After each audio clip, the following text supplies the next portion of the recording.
we go. Start and start. And we are live. Good. Welcome back. So this is just a open topic night. That means you could come on in, talk about any topic you want.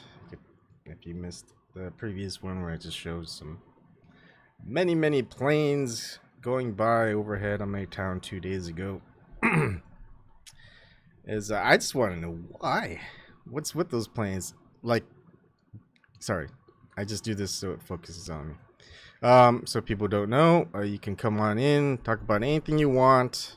Pretty much, I guess. I mean, it may stop the YouTube live streaming. They might give me another copyright strike for talking about whatever, but whatever. I think I got a couple. Anyways, Periscope, there's always that. There's DLive, and also Vimm.tv. I haven't seen many updates of Vimm. I wonder what they're up to. It's still in alpha mode, 1.26. I can't seem to get DTube to work to live stream. I can't even get my key from there, so I gotta figure that out. Someone mentioned try out some different browsers, and hopefully that works. So I will have to try that. I haven't worked on my browser. So the next thing that I wanted to talk about, and I won't go into too heavily either, and it's funny because I told my wife first thing out the bat. And one of the things, if you guys don't know who Mark Sargent is, I'm trying to get an interview with Mark Sargent. He's did a documentary on flat Earth. He says, don't start off with saying you're a flat earther. People will be like, what? So I told my wife, I said, I'm probably more I support the flat Earth theory more than the globe Earth theory. And she's like, oh my God.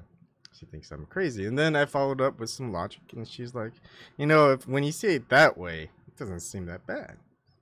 Of course, all the connotations and conditioning of people watching mainstream corporate news media, of public education, a whole bunch of stuff. First thing off the bat, you're like, oh, great. Now this. First, Ebon questions, do we land on the moon? Now he's questioning whether the Earth is not a globe. Like, I don't know whether it's flat or if it's a globe. Doesn't really matter, does it? We're still kind of doing our thing. But if you're starting to go into the rabbit holes, conspiracy theories, etc., the esoteric, ancient texts, even religious texts currently, I mean, it seems to all tie into each other. It's a little weird. I mean, I don't trust what the mainstream corporate media says or talks about. Not for a couple years, not for a couple decades. We know that government don't hold the public interest at heart. Otherwise, we'd be in a better position in this world. We're not. Even the United States, where many times is the greatest nation in the world, probably not anymore. I mean, that used to be the case. People are like, well, no. Yeah. Well, otherwise, if it's the greatest nation, why make America great again, right? Obviously, people don't think it's great. Unless some people think it's great already, that we shouldn't change a thing. I don't think a lot of people, anyone, really feels that way, huh? So, flat Earth theory. Go ahead and watch Mark Sargent's stuff. I think there's a couple of other people. What's that guy's name? He's kind of a German guy. Maybe I'll just go ahead and show my browser. Let's see. This is chat. I think his name is Walter Veith. Let me double check. So I'm wondering if I should have done some some things on what is that? The connected dots, connected thoughts. But again, I don't think a lot of people will. Walter Veith, yes. He's a Seventh Day Adventist. Is that even the right word? But anyways, it's pretty interesting to look into. Another person I was looking into was Dr. Pierre Rabataille. I don't know how to pronounce his name. I probably should. It's another person interestingly to talk about. He's talks about Kirchhoff's law, and that the sun isn't really gas. It's probably a liquid. So a lot of the assumptions that are made in physics is built off of Kirchhoff's law, and if Kirchhoff's law doesn't hold up, then a lot of the stuff that's been built off of that doesn't really work. So that's a good one. There's a lot more out there. Just kind of have to keep listening and watching and thinking and a whole bunch of other stuff. I think Walter Veith, going back to him, it's funny. His presentations are good. You should watch it. One of the things that he says cracked me up and I showed my wife because I have trouble finding things because my wife moves them, and he mentions pretty much the same thing about his wife. It's like you can move it just like she'll move it 1 millimeter to the right or something. It's like I can't find it anymore, and she's like, it's just right there. It's like I just put things where I leave it. Another interesting thing that I watched, and I was kind of in disbelief. Chris Hedges did an interview or something, and I like what Chris Hedges says. Some of the things he says I agree with, and then this one thing that he said, and I'm trying to find it. I think it was 2 weeks ago I watched it, and it was about an interview about a week before when I watched it. And he starts touting a couple of things of, it's just kind of like a lot of Trump bashing, kind of things that I don't know. It's just kind of like almost trying to herd people back into, I don't know what it is. It didn't speak to me. It's like, really, Chris Hedges, come on. Maybe it's not him changing, but no, I think it is. Maybe it's me changing. Who knows? It's just really, really disappointing in a way. And maybe I think since nobody's joining in, maybe people are enjoying something that I don't know is out there. Finally got my while I'm searching, I'm just trying to talk. You can notice I'm not coughing too much. It's just the phlegm that makes me cough, and now that I said that, I'm probably gonna cough. Let's go. I've been looking back into Sandy Hook for a little while, and a lot of people are like, what, you don't think Sandy Hook was real? No, I don't think Sandy Hook was real. I agree with Wolfgang Halbig. If you watch Wolfgang Halbig's stuff, he's a straight shooter. He doesn't even talk about the victims or the families. He talks about just protocol. What's the protocol that's supposed to be followed? Did protocol get followed? Pretty simple. Those are just simple questions. People don't like him asking those questions. It's like, why would you not want those questions answered? Because he wants to find the truth and to help people in the future not to have to go through the same thing. Hi Shirley, how's it going? Hopefully you could come on in. I haven't heard anyone for a while now. It's been such a long time. So Sandy Hook, all I can say is that the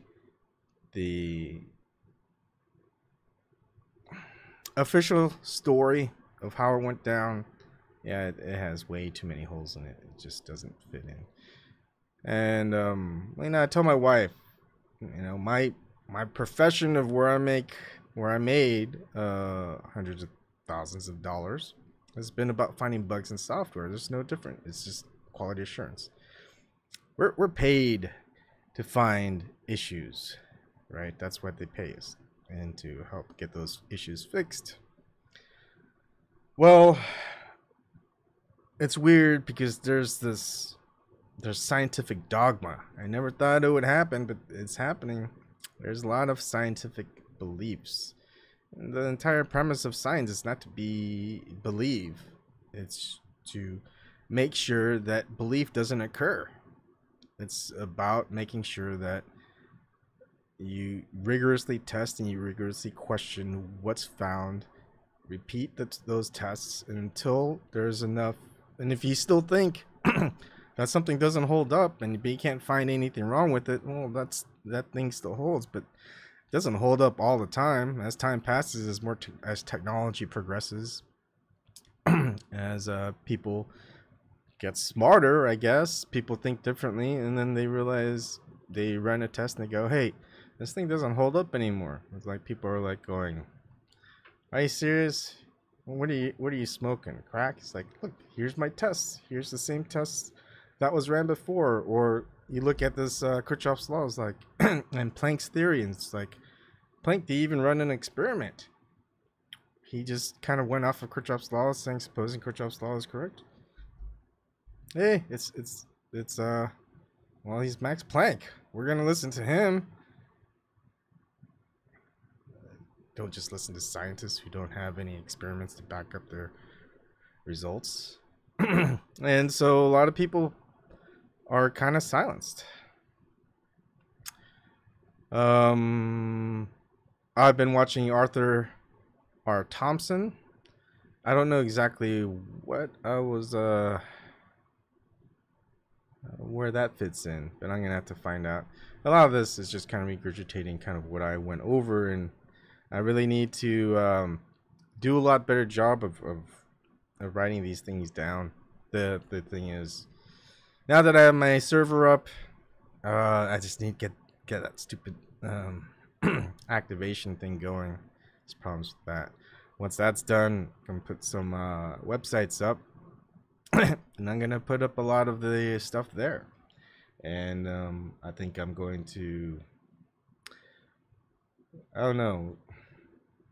I mean, I'm going to set up a database, that's for sure.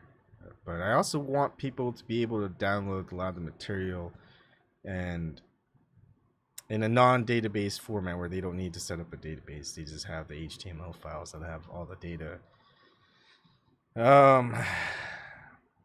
So they could, I mean, so you could download and you can look through it offline in case the website goes down. That's just what it is. Let's see. Here we go. 21 minutes. Excuse me. So no one's joining yet. And what I'm gonna do is I'm going to show you this. It's Chris Hedges on the Cult of Trump. This was published on November 28th, 2018. Full video is here. Maybe I'll go to the, and this is, when was this? I mean, this was published November 10th, 2018. I don't know exactly when this was made, but a lot of people are, this is John Birch Society. I'm pretty sure if you looked at it, you can figure out the date, but this is just where it was published by Trusty Limbs, which I don't know why. I should probably just subscribe. Maybe I didn't like the video, so I didn't want to subscribe. All right, so I'll probably stop it, kind of go over points that I don't agree with. That's as much as I'm gonna do. Anyways, here it is. Trump is not a product of the leak of the Podesta emails or James Comey or even racism, although he and many who support him are racist, or Russian bots. Demagogues always arise from failed democracies, plagued by rulelessness, by enemy.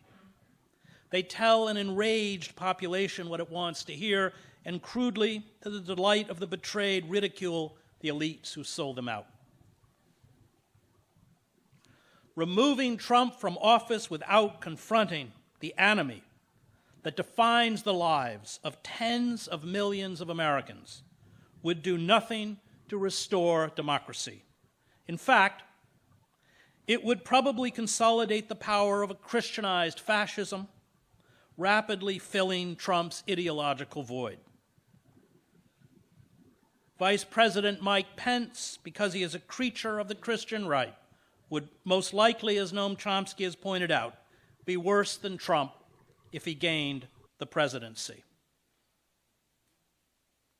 This enemy, as it always does, has empowered our own demagogues. And demagogues must be understood as cult leaders rather than traditional politicians. A disempowered population, infantilized by a world it cannot control, gravitates to cult leaders who appear omnipotent and promise a return to a mythical golden age. The cult leaders vow to crush the forces embodied in demonized groups and individuals which are blamed for their misery. The more outrageous the cult leaders become, the more they flout law and social conventions, the more they gain in popularity. Cult leaders are immune to the norms of established society. This is their appeal. Cult leaders demand a godlike power. Those who follow them grant them this power in the hope that the cult leaders will save them.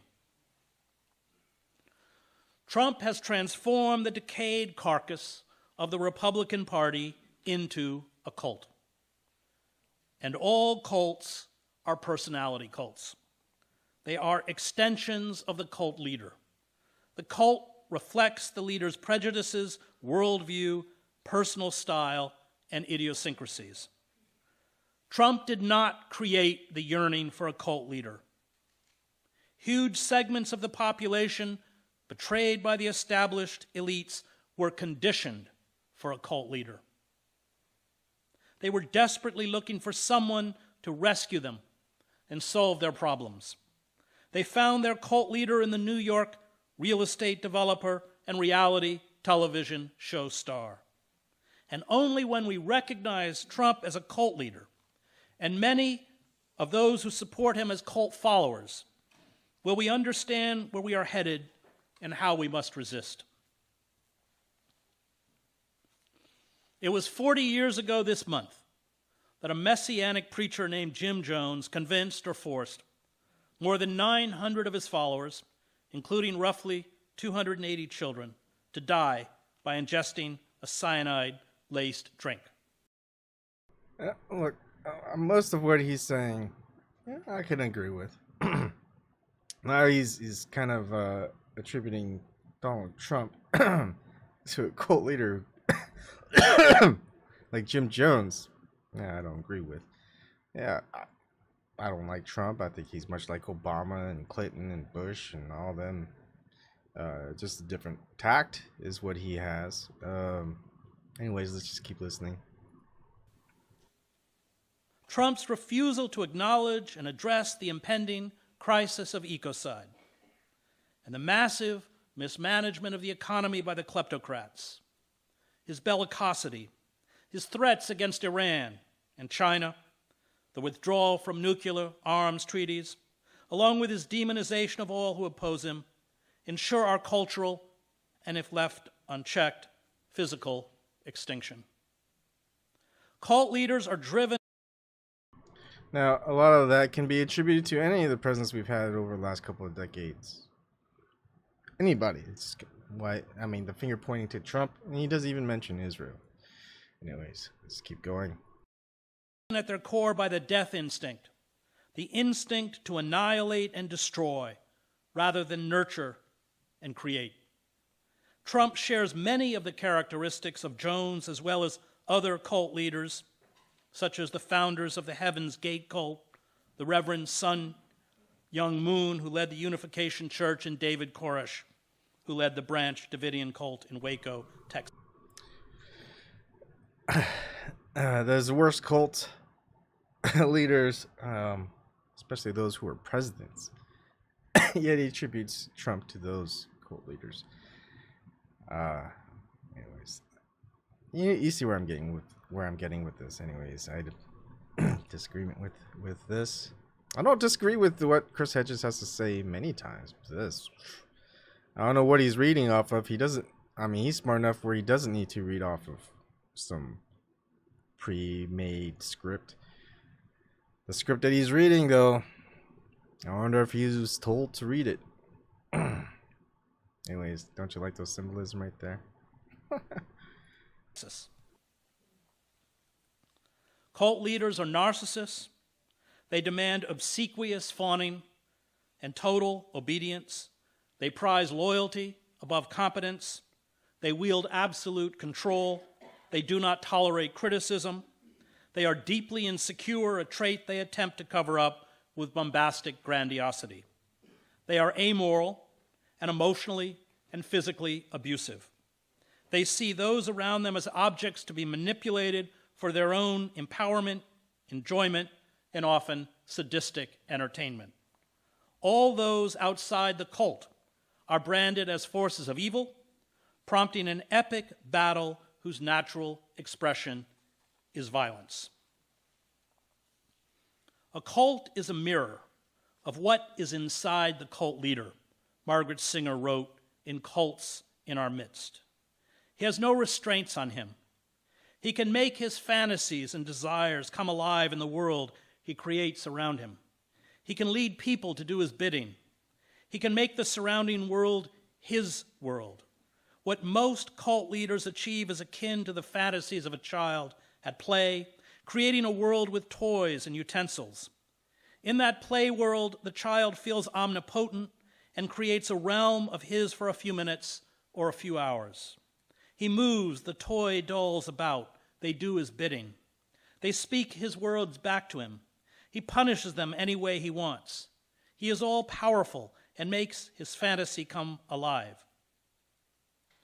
When I see the sand tables and the collections of toys some child therapists have in their offices, I think that a cult leader must look about and place people in his created world much as a child creates on a sand table a world that reflects his or her desires and fantasies.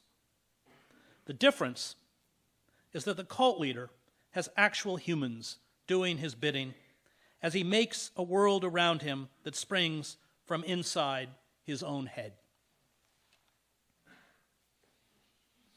George Orwell understood that cult leaders manipulate followers primarily through language, not force.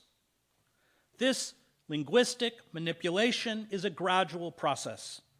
It is rooted in continual mental chaos and verbal confusion. Lies, conspiracy theories, outlandish ideas, and contradictory statements that defy reality and fact. Conspiracy theories. I don't know why he mentions that. Just another thing. Soon paralyze the opposition. The opposition, with every attempt to counter this absurdism with the rational, such as the decision by Barack Obama to make his birth certificate public, or by Senator Elizabeth Warren to release the results of her DNA test to prove she has Native American ancestry.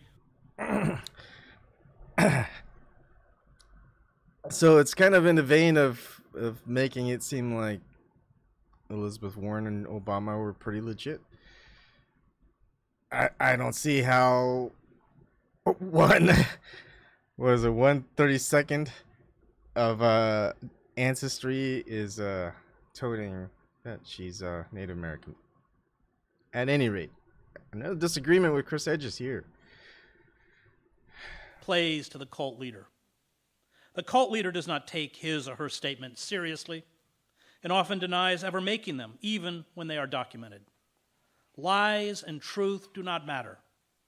The language of the cult leader is designed exclusively to appeal to the emotional needs of those in the cult.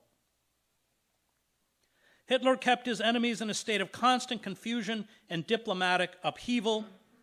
Joost Merlo wrote in The Rape of the Mind. They never knew what this unpredictable madman was going to do next. Hitler was never logical because he knew that what was that was what he was expected to be. And again, a little bit of a throw in there to Hitler.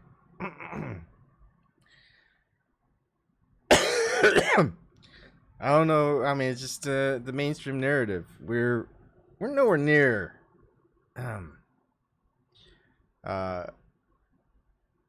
Donald Trump becoming Hitler. I don't like defending Trump any more than I like defending any other asshole out there.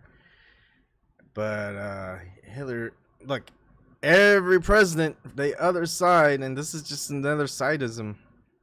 The other side is going, hey, this guy's the Antichrist, or this president is Hitler. Every president, they're all bad, but the other side always depicts the other as the worst someone can be. Anyways, logic can be met with logic, while illogic cannot. It confuses those who think straight. The big lie and monotonously repeated nonsense have more emotional appeal in a Cold War than logic and reason, while the enemy is still searching for a reasonable counter-argument to the first lie. The totalitarian can assault him with another. Cult leaders engage in the permanent lie. And the permanent lie is different from the falsehoods and half-truths uttered by politicians such as Bill Clinton, George W. Bush, or Barack Obama. The common political lie these politicians employed was not designed to cancel out reality. It was a form of manipulation. Clinton, when he signed into law the North American Free Trade Agreement, promised, and I'm quoting, NAFTA means jobs, American jobs, and good-paying American jobs. George W. Bush justified the invasion of Iraq because Saddam Hussein supposedly possessed weapons of mass destruction. But Clinton did not continue to pretend that NAFTA was beneficial to the working class when reality proved otherwise. Again, different tact. Those are horrible things that they implement. They've implemented a lot of horrible legislation and executive orders. But now he's saying Trump is doing it not the usual way, and so he's much worse. Bad is bad, folks. Bush did not pretend that Iraq had weapons of mass destruction once none were found. The permanent lie, however, is not circumscribed by reality. It is perpetuated even in the face of overwhelming evidence that discredits it. It is irrational. Those who speak in the language of truth and fact are attacked as liars, traitors, and purveyors of fake news. They are banished from the public sphere once totalitarian elites accrue sufficient power. So I'm part of this crew. Not that I am, actually. It's just the perception that I am. I am not far right. Hell, I'm not even far left. I seek the truth. I do my own research. I do my own investigations. I look at what people would consider anomalies, and I look into them because that's what I do. I look into bugs. I look into flaws. I look into fixing things. But then, you know, I'm shut down. But who am I shut down? It's not the right. I'm shut down by the left, which is confusing because I thought liberals were part of the left. I thought liberals fought for freedom of speech, especially back in the day. It was in the 60s and 70s, and what now? It's the opposite. Like, I don't choose sides in sidism, you know, contrast. It's just the one thing I seek is truth, freedom, justice. You can't have any one of those without the other. And if I have to choose a side, it's going to be the ones who are choosing to fight for those three. You know, maybe it's just some cycle, and one side is fighting for those because the other side is just taking it away. Who knows? But at the end of the day, it's just whatever side, whatever flavor of the month it is during those times. Maybe we have to pick a side. I don't like picking a side. I don't want to pick a side. But excuse me. Anyways, let me just keep it going. The iron refusal by those who engage in the permanent lie to acknowledge reality, no matter how transparent reality becomes, creates a collective psychosis. The result of a consistent and total substitution of lies for factual truth is not that the lie will now be accepted as truth, and truth will be defamed as a lie, but that the sense by which we take our bearings in the real world and the category of truth versus falsehood is among the mental means to this end is being destroyed, Hannah Arendt wrote. The permanent lie is the apotheosis of totalitarianism. It no longer matters what is true. It matters only what is correct. And federal courts are being stacked with Federalist Society judges who served the correct ideology of corporatism and the rigid social mores of the Christian right. They hold reality, including science and the rule of law, in contempt. They seek to banish those who live in a reality-based world defined by intellectual and moral autonomy. Consistency is now, as I go through a lot more research, investigations, just thoughts and questions, science has, of course, as you listened to me before, has a dogma of their own. Science is not science. Scientists are not being scientific. It's a weird world, and this is the reality. Chris Hedges should know. I think I've even talked about it before. I don't know why he says it now. Again, this isn't him speaking from his heart. This is him reading from something written. I don't know if it's written by him or written by someone else. I just find it odd that I disagree with so many things that Chris Hedges says. Guarded, complexity, nuance, depth, and profundity are replaced with the simpleton's belief in threats and force. This is why the Trump administration disdains diplomacy and is dynamiting the State Department.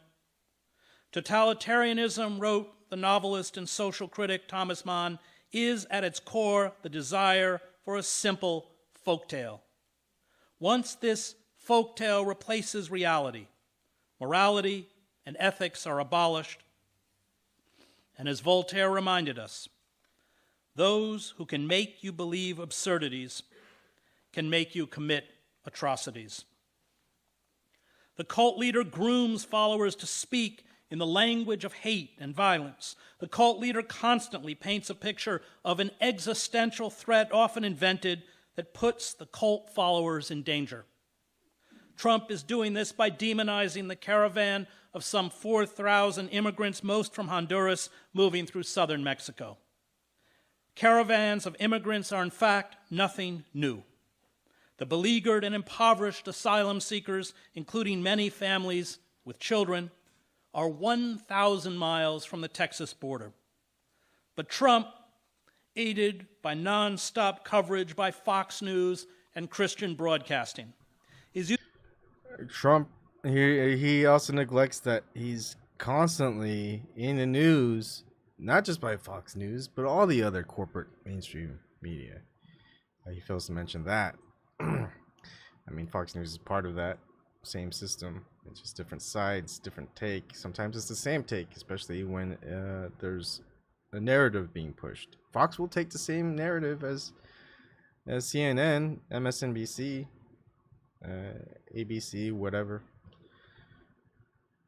And immigration, just think, why are there so many immigrants immigrating into the United States? What are they running away from, and how did it get to that point?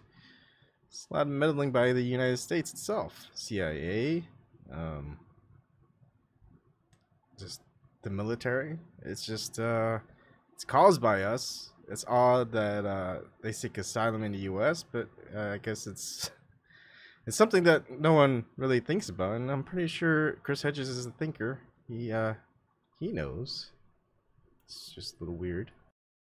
Using the caravan to terrify his followers, just as he, along with these media outlets, portrayed the protesters who flocked the U.S. Capitol to oppose the nomination of Kavanaugh as unruly mobs. Trump claims the Democrats want to open the border to these quote-unquote criminals and to quote-unquote unknown Middle Easterners who are, he suggests, radical jihadists. Christian broadcasting such as Pat Robertson's 700 Club splice pictures of marching jihadists in black uniforms cradling automatic weapons into video shots of the caravan. The fear-mongering and rhetoric of hate and violence, as I saw when I covered the war in the former Yugoslavia. Probably don't want to reiterate too much of this, but look, the difference between immigration policies of Trump and Obama, and I don't really like talking into this mainstream crap. Obama let the immigrants in, but he deported many of them. He's deporter in chief. He's deported more people in the history of the United States than any other president, including Trump. Trump just doesn't want to go through that as much, it seems. He just wants to prevent them from doing it, so he doesn't have to deport as many. We'll see about that, though. But no mention of Obama and his deportations. Eventually leads to widespread acts of violence against those the cult leader defines as the enemy. The explosive devices sent to Trump critics and leaders of the Democratic Party, including Barack Obama, Hillary Clinton, and Joe Biden, along with George Soros, James Clapper, and CNN. Allegedly by Cesar Sayoc, an ex-stripper. And of course, many who look into it, and Chris Hedges is an investigator. He should know that these bombs were just not bombs.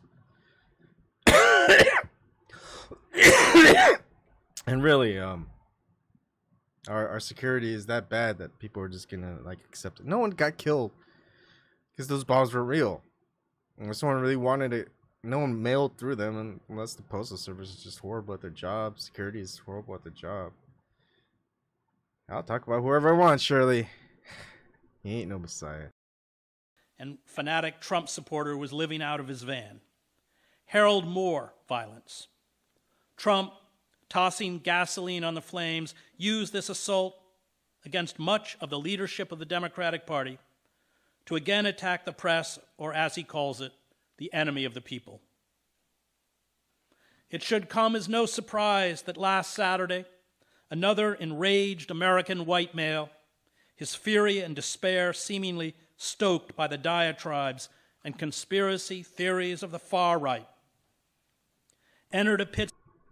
Again, narrative of white male conspiracy theories. Something I wouldn't expect from Chris Hedges, but we're hearing it. I'm disbelieving it, but I'm hearing it. Actually, I am. It's not really about belief or disbelief, really, is it? Pittsburgh synagogue and massacred 8 men and 3 women as he shouted anti-Semitic abuse. Shot by police and arrested at the scene was Robert Bowers, who believes that Jewish groups are aiding the caravan of immigrants in southern Mexico. Like, I don't get it with the narrative being pushed. Like, a lot of the right are anti-Jewish, anti-Israel, whatever. Do they not even listen to the mainstream corporate media or listen to Trump? Trump says himself, I am the biggest supporter of Israel. And that's just not me saying it's the prime minister of Israel. And so what, you're going to have some follower of Trump who doesn't understand and realize that, and you're going to put him as a anti-Jew, Nazi, whatever? does not make sense. Yeah, I understand there are some people who don't understand who Trump's in bed with, really. But I don't think someone who's gonna go that far. Well, they're not that. They're probably crazy if they are. But then I don't think a lot of these terrors that are occurring are actually real. But again, that's just me. I haven't done too much research into it, but pretty much it fits the narrative.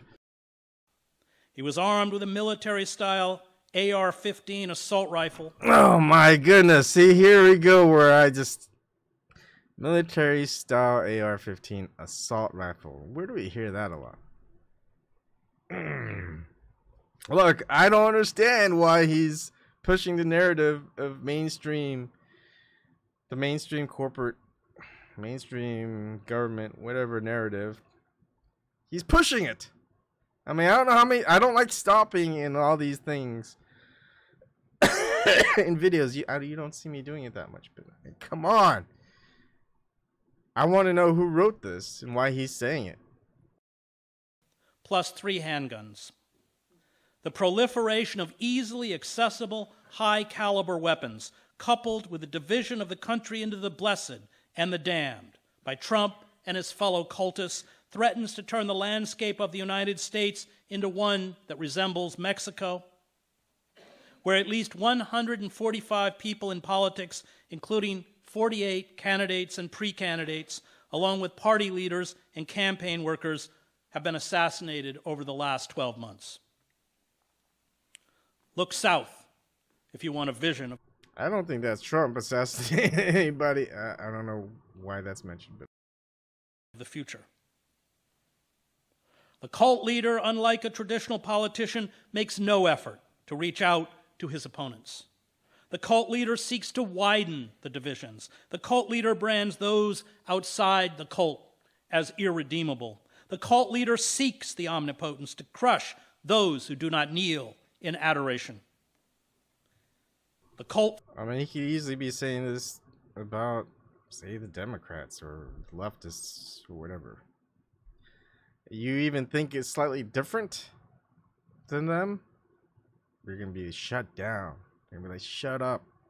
Like, you can't talk. You can't say these things. It's like, fuck yeah, I can. It's like, who are you to tell me I can't? I don't care who you are. President, king, prime minister. You tell me to shut the fuck up, I'm going to tell you shut the fuck up. I'm not going to shut the fuck up. You don't like what I have to say? You don't like what I'm saying? Just go away. Don't listen.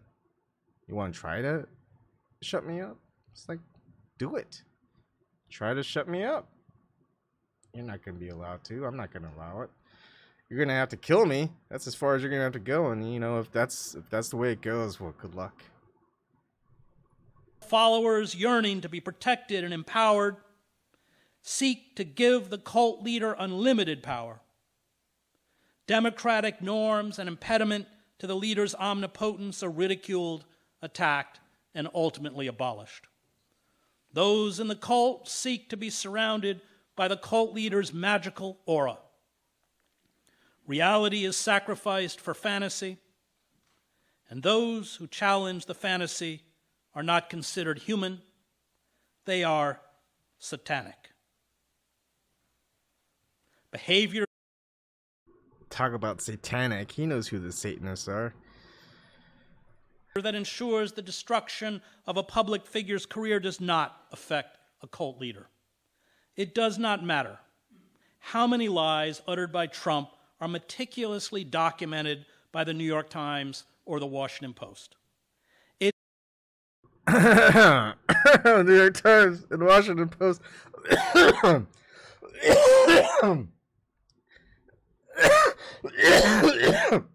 His criticisms of Trump is just a weird way to give credence to these news outlets.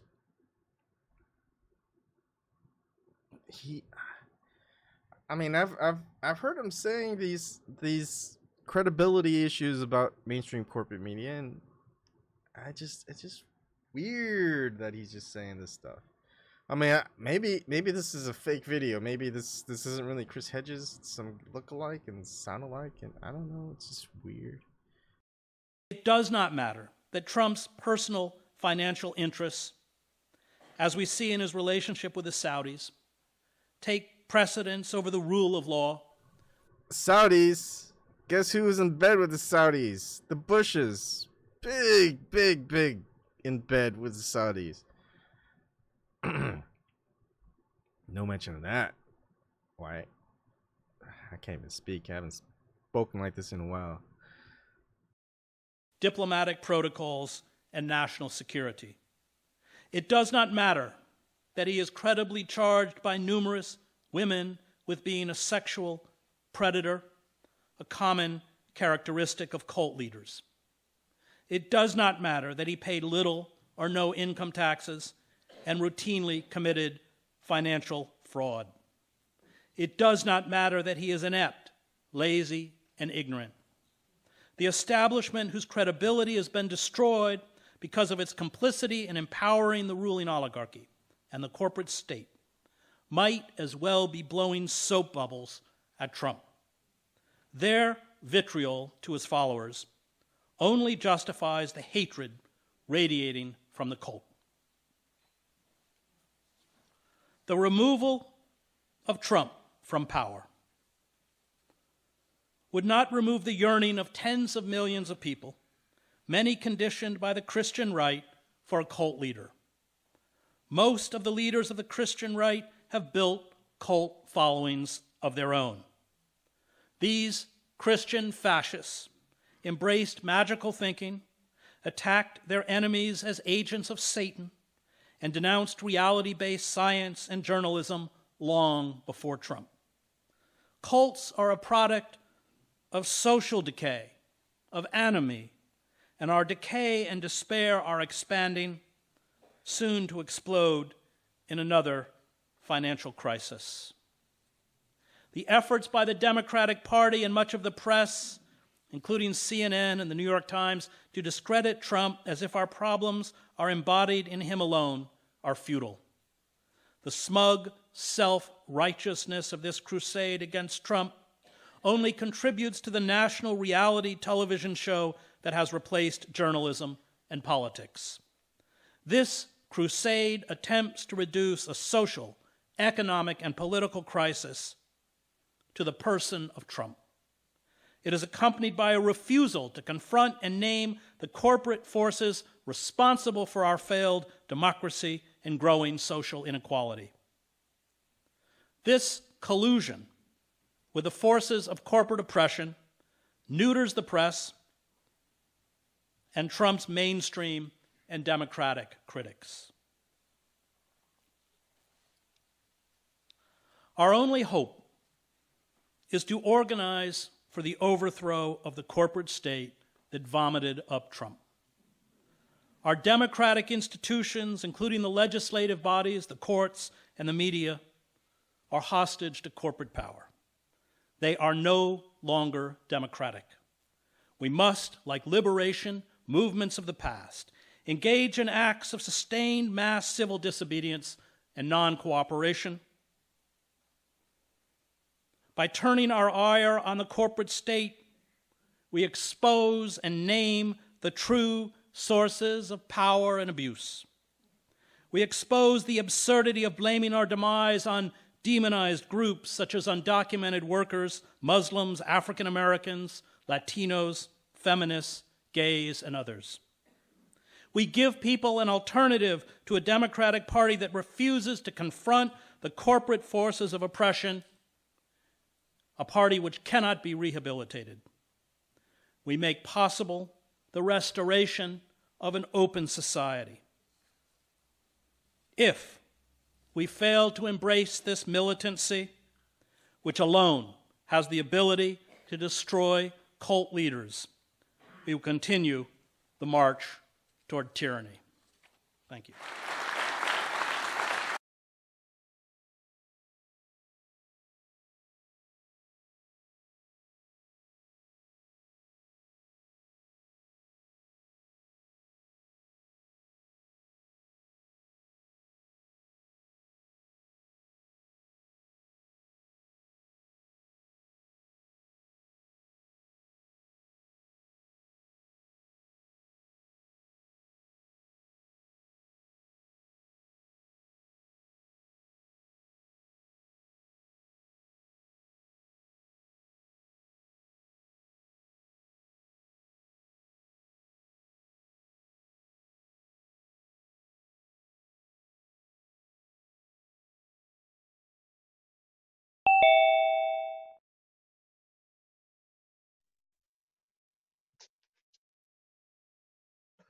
Hey, bro.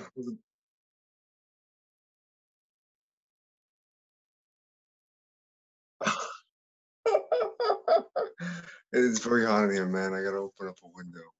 But I got the cat in here, so I'm yeah, but my AC is wild, man. It's super cool. Yeah, my no, not Atlantic City, my AC air conditioning. My air conditioning is very wild because in the winter it gets extremely hot, but in the summertime it gets super cold. So it's like I can't have a happy medium in here. Especially at night. I don't know what it is about night. It gets super hot in here.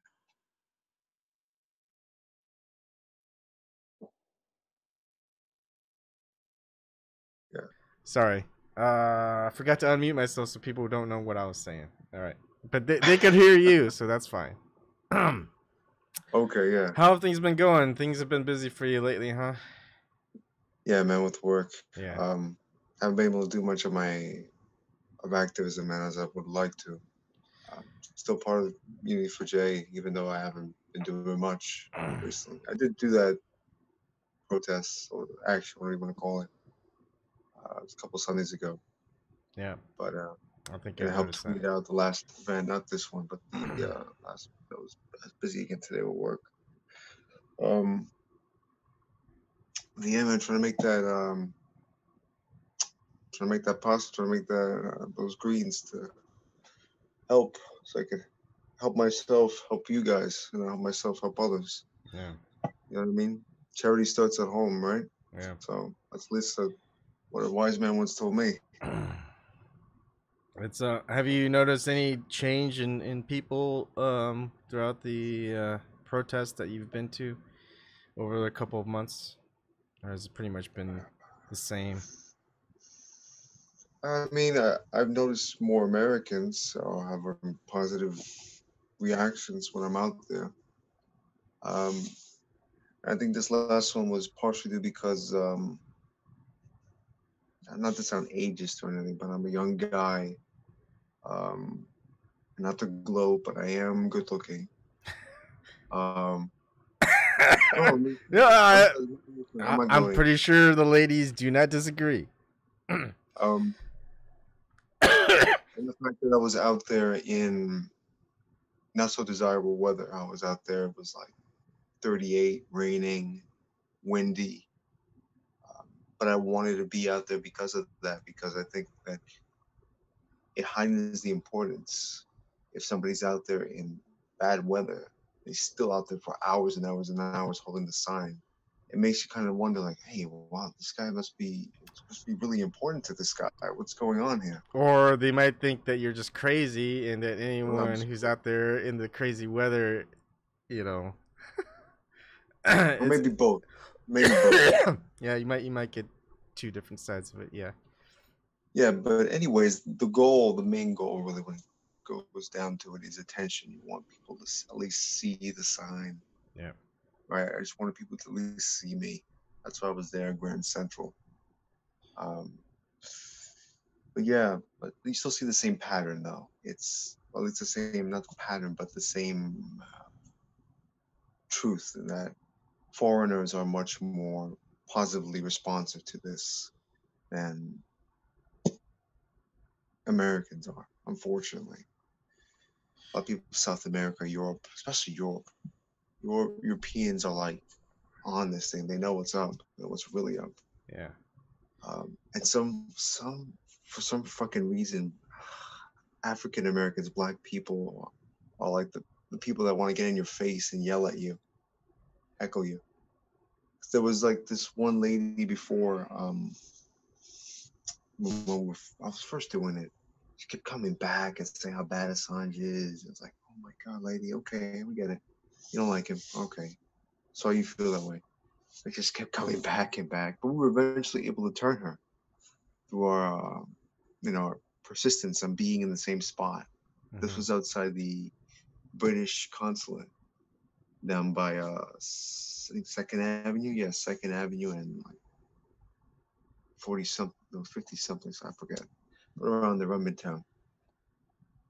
And then this last one, this black dude came up to me. He just started heckling me. Yo, man, you know that guy's a fucking traitor, right? And I go to him, how can he be a traitor if he's not an American? But no, man, he's a traitor. He's a traitor. He's, you know, reveal state secrets. He stole them. And at that point, I just like, okay.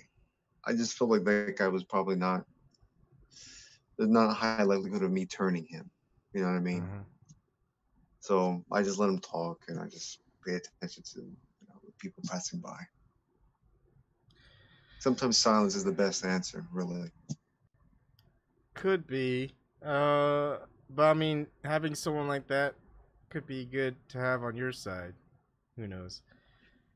That's I true, mean, yeah, man. That's he's true. if he really believes that, then you gotta have him. I think one of the tactics to have him explain how he's the traitor, how he, how much he knows. I mean, what he regurgitates up, and then just kind of point him to a couple of things that he should look into. Right. Just look at Chelsea Manning, Edward Mm-hmm. Snowden. Mm-hmm. Are they the traitors? And then, you know, what his thoughts are with Chelsea Manning. Is Chelsea Manning's free? Should she be tormented still? Is she still a traitor? What are your thoughts about Chelsea Manning? And what did Chelsea Manning show? And he goes, I don't know what she showed, but she shouldn't have done it. And she goes, she showed military killing innocent civilians, and the people in the military that did that were gloating over how they killed them, how good, you know. Yeah, they're laughing. It's like, is that something that you tolerate? Is that something that's treasonous? Is that something that should just keep going on? You know, just kind of get them to show their morals and see if they support the immorals of others, and whether there's different justice. Whether just because you're in the military and shit happens in the military and you report it, you know, that means you're the bad one, not the people who did the bad stuff. I mean, just kind of get them to that point of, you know, I think everyone has a sense of morality out there. It's got to just show them the sense of morality that they themselves should follow, and whether what they would do in that same situation. And if no one else is out there going to publish all these things because they're afraid of what's going to happen to them, well, then is that bravery, or is that cowardice? Is that traitorism? You know, it's like, would you do it? And they would say no. And it's go, why wouldn't you do it? Are you scared, or do you think it's treasonous to, you know, if someone you knew killed someone and they laughed about it, would you report it? And you'd probably say yes. And they go, if it was the government that did that, would you report it? And you'd be like, yes. It's like, well, then you'd be doing the same thing. You know, I think that's just kind of the way you have to kind of go at it, not attack them, just get to the logical point where they're attacking themselves. They realize if they're in the same boat, what would they do? Would they do the same thing, or they wouldn't? And if they do the same thing, well then, why aren't you blaming yourself for what you might have done in their place? I don't know. That's just the way that I kind of go about thinking of things. No, I think it's a good way, man. And I didn't attack the guy. I wouldn't attack the guy. You know me. Yeah, I know that. But I think what kind of disturbed me that was when he said, like, I hope the CIA kills that motherfucker. Yeah. I was like, oh, all right, let me just let him go. But I think I still could have handled it a bit better, like you were saying, man. There's just a lot of there's just a lot of conditioning that we have to get people out of. I mean, just look at all the shows, all the movies that just kind of, CIA is always in a good light. I mean, you hardly see many movies where the CIA is in a bad light. You usually have a CIA person just being bad, but the CIA agency is the good, right? But you don't necessarily see the agency itself as being bad at all. You see most of the time that they're depicted in a good light. And I mean, just a lot of movies are like that. Government's always good. There's always good people in government that are trying to stop the bad people in government. But the governments themselves are, how would we even know government's so not transparent, right? exactly. Yeah. I mean, I think about like in comics, you know, you have Shield, which is like their version, Marvel's version of the CIA, and they're, you know, most of the time supposed to be the good guys. Like in Black Panther, the one guy from Shield was the guy that we trusted the most, who had the most straightest moral compass, right? Mm-hmm. Um, but then there are other times, excuse me, other times like in like the second Captain America movie where it turns out Shield are a bunch of undercover, what's it called? Um, God damn it, Hydra agents. Yeah, there we go. Mm-hmm. Yeah. Basically modern day Nazis or whatever, totalitarians, whatever you want to call them. But yeah, man, you raised a very true point that, you know, what I mean, the government is for the most part portrayed in a positive light. Rarely is it ever seen as an enemy of the people, portrayed as an enemy of the people, especially nowadays. I mean, you can speak to this more than I can, brother, because you've been alive for longer than I have. Much longer. How old are you again? 26? 25, yeah. 25? Oh, okay. Yeah. Yeah, I have been alive longer. I don't mean to make you feel old, man, but you're still young. Thanks Anyway, a but lot. Yeah, you old fogey, Ebon. Okay, go ahead. no, Sorry. dude, you're young, dude. You're freaking young. 40 years old is young, man. What was I gonna say? But I mean, yeah, I think as time has progressed, it has become a less and less frequent occurrence because of, you know, how much they've come under fire with, you know, like Vietnam and what happened there, you know, Watergate. I think Vietnam and Watergate was a big turning point. I think from there, things really started to go downhill. I think it started to accelerate. Yeah, well, because they knew all the publicity that they got is what pretty much stopped the war, Hmm. and they've realized that's not going to happen again. They're going to do whatever they can to stop that. Yep. And the entire idea of secrecy, what's weird is like the left, when they named the last greatest president, they skip over JFK. They always move on to not Theodore Roosevelt, the other Roosevelt. Why can't I remember his first name? Franklin Delano Franklin, Roosevelt. yeah, Franklin Roosevelt. Hmm. They skip over JFK. I mean, he's assassinated for a reason. I think there's a lot of things that he got involved in that wasn't his doing. He pretty much put his trust into the CIA, and he followed that, and he got into Bay of Pigs and all this other stuff that he shouldn't have gone into. But when you listen to all the speeches and stuff like that, what he was gearing towards was to reveal that the transparency of the government, and part of that is to get rid of the secret societies that are within the government. And I think a lot of the things that weren't transparent, and I think that's what probably got Robert Kennedy killed, because he was going to do the same thing, following his brother's footsteps. But they didn't think that. Yeah, I mean, look, they're like the two most powerful people, or at least they thought they were, and either the powers of the government couldn't protect them, or they let them get killed, or they planned their killing. I think that's just the way that I see it. Just, I mean, so many things that we think about. I mean, that was the time of like the moon landings, right? We landed on the moon, what, 60 years ago? That's what they say. Yet, the technologies and advancement of space travel hasn't increased as much as the technology of media, of communications. We've got CGI, we've got AI that can change things within just videos, where they could just put in anyone's face and voice, and it looks somewhat good, like it's real, but it's not authentic. They could change videos. That's true. Yeah.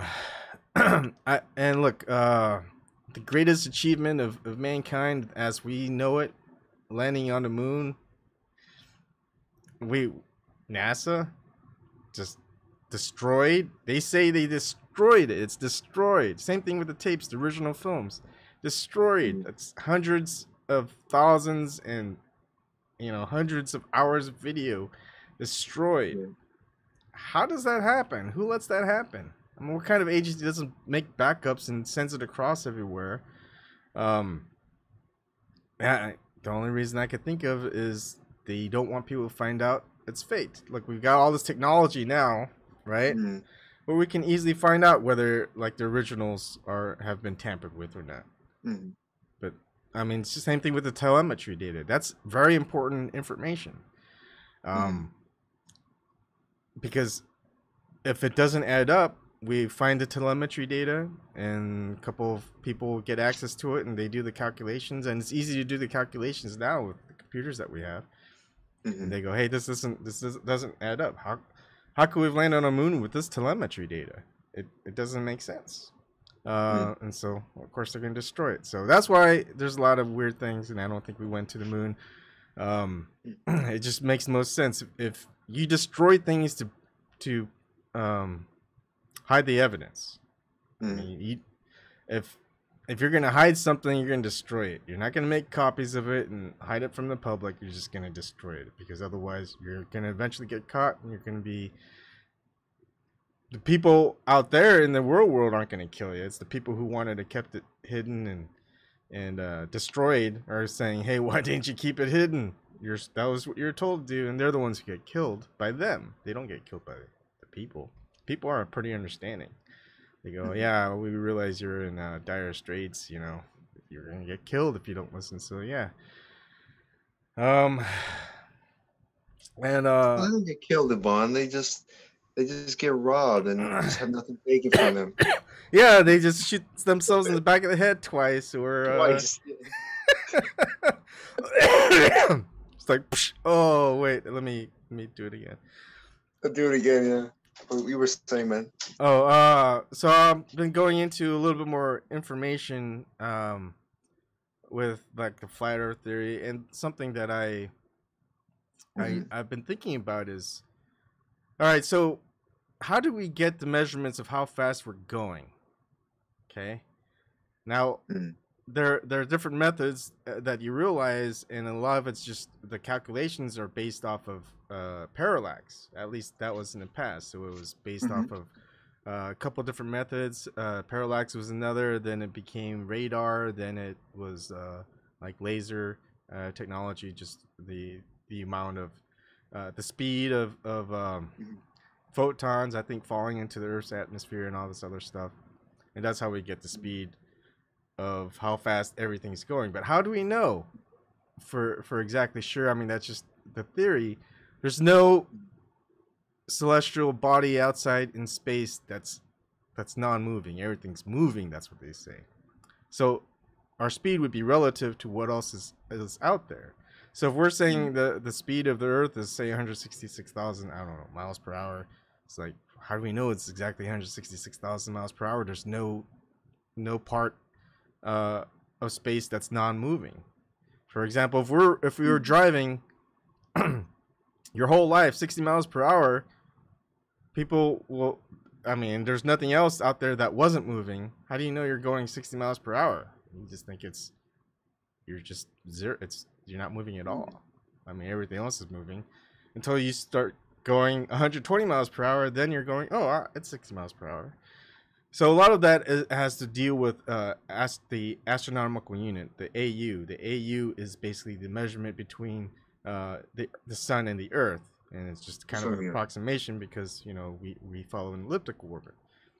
So and all of that is based off of originally the parallax between a distant star and just kind of all the scientific jargon stuff. Yeah. But and then here's another thing: is when we go to Earth, from Earth to the moon, we're in a rocket. We get out there.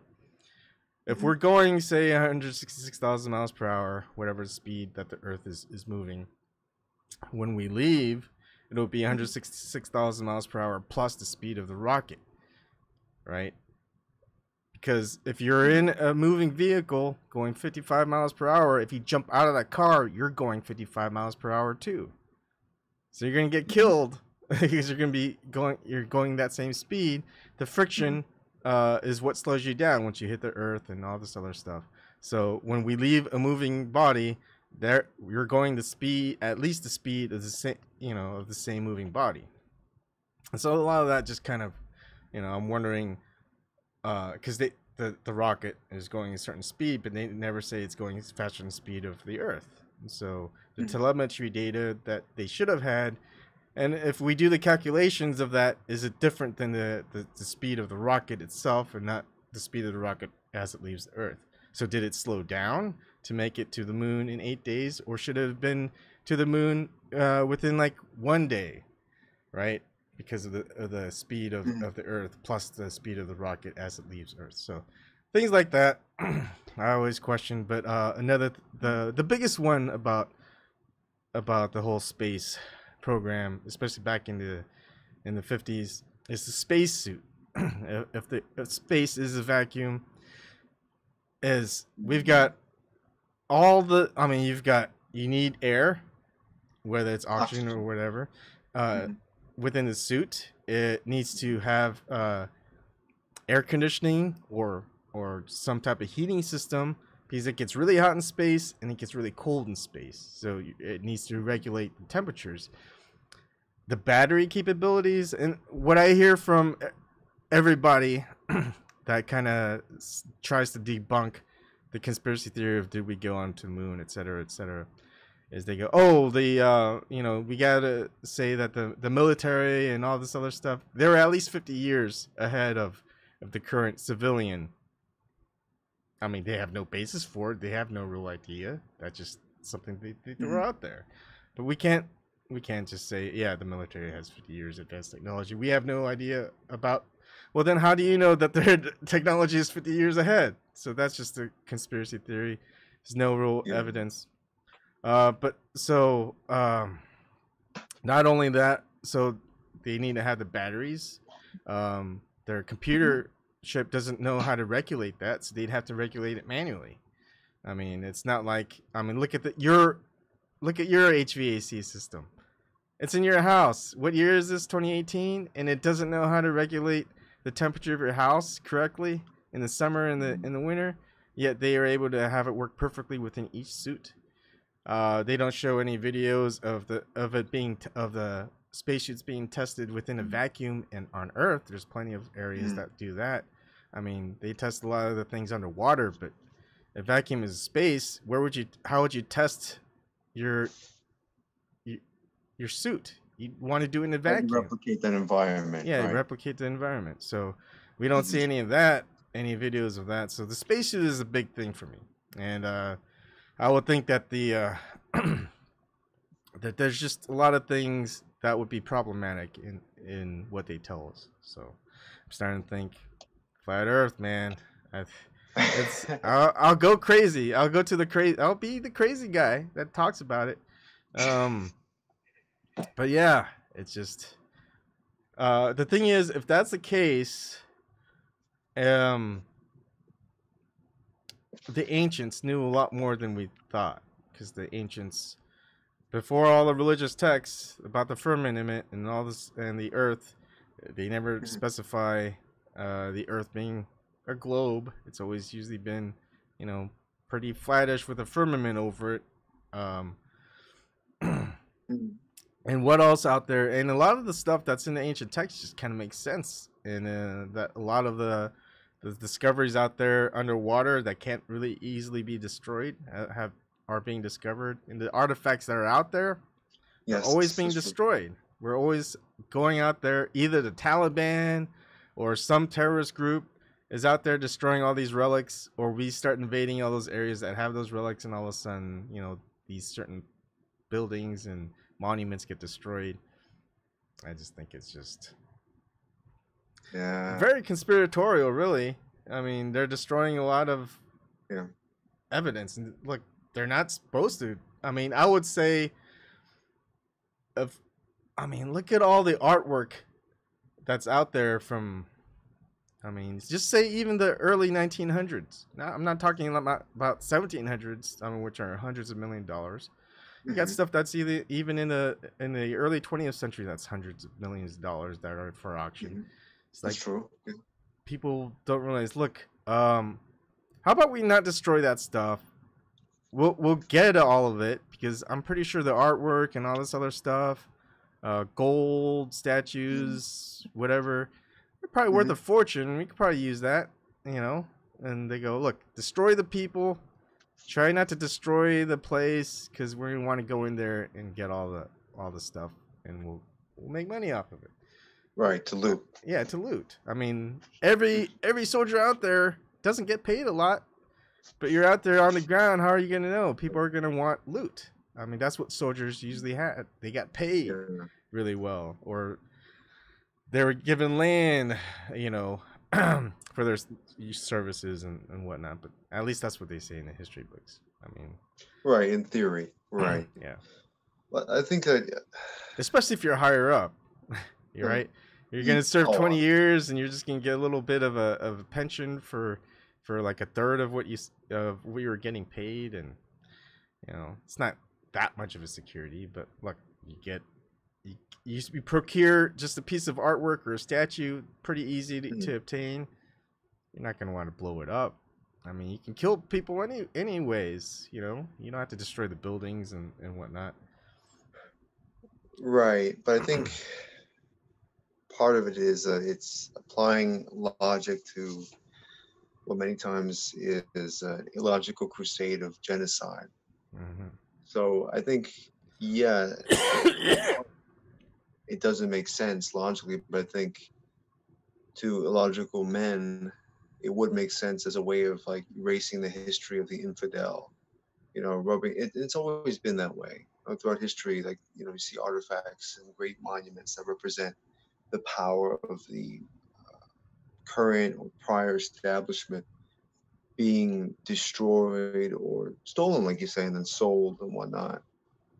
But they do it themselves as a power move and as a way as an attempt to erase their existence from this history off the face of the earth. Are they successful? I mean, who knows? I mean, look at Atlantis. Like, we have so many. I think Atlantis is. I heard somewhere that Atlantis is the subject that has the most books written about it. We hear so many stories about this place, but yet nobody can find it, and yet we're convinced that it's real. A lot of us are. That it existed, and all we have to go by is what is it from?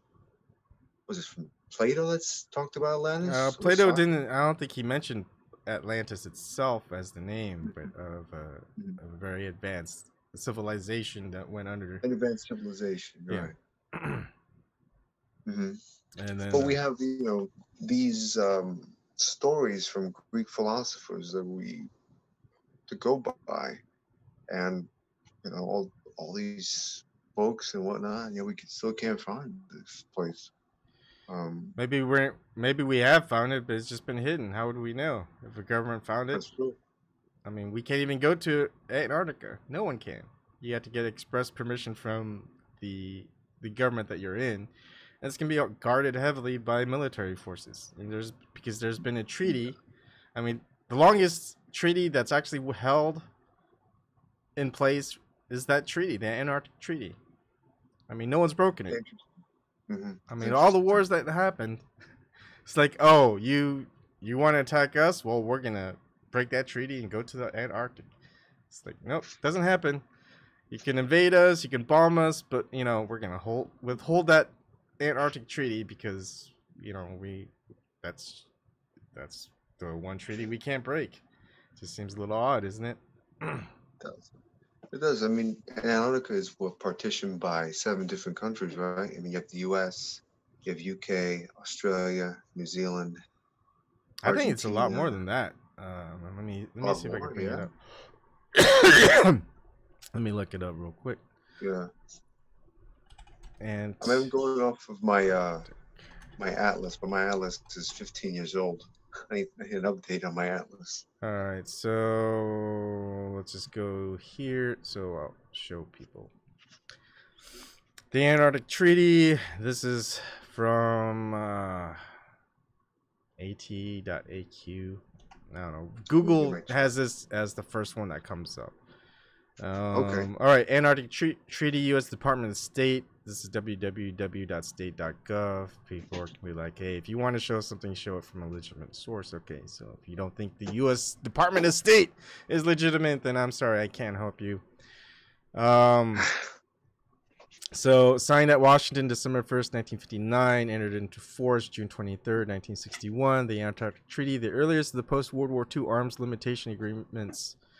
Yeah, we're right. By 1950, 7 nations, Argentina, Australia, Chile, France, New Zealand, Norway, and the UK claimed territorial sovereignty over areas of Antarctic. 8 other nations, United States, Soviet Union, Belgium, Germany, Poland, Sweden, Japan, and South Africa, had engaged in exploration but had put forward no specific claims. U.S. didn't recognize the claims of other governments and reserved the right to assert claims. The Soviet Union took a similar position, and it just keeps going on. So 11. There's a participating in the IGY that a conference be held based on agreements that have been reached in informal discussions. 11 nations accepted the U.S. invitation, and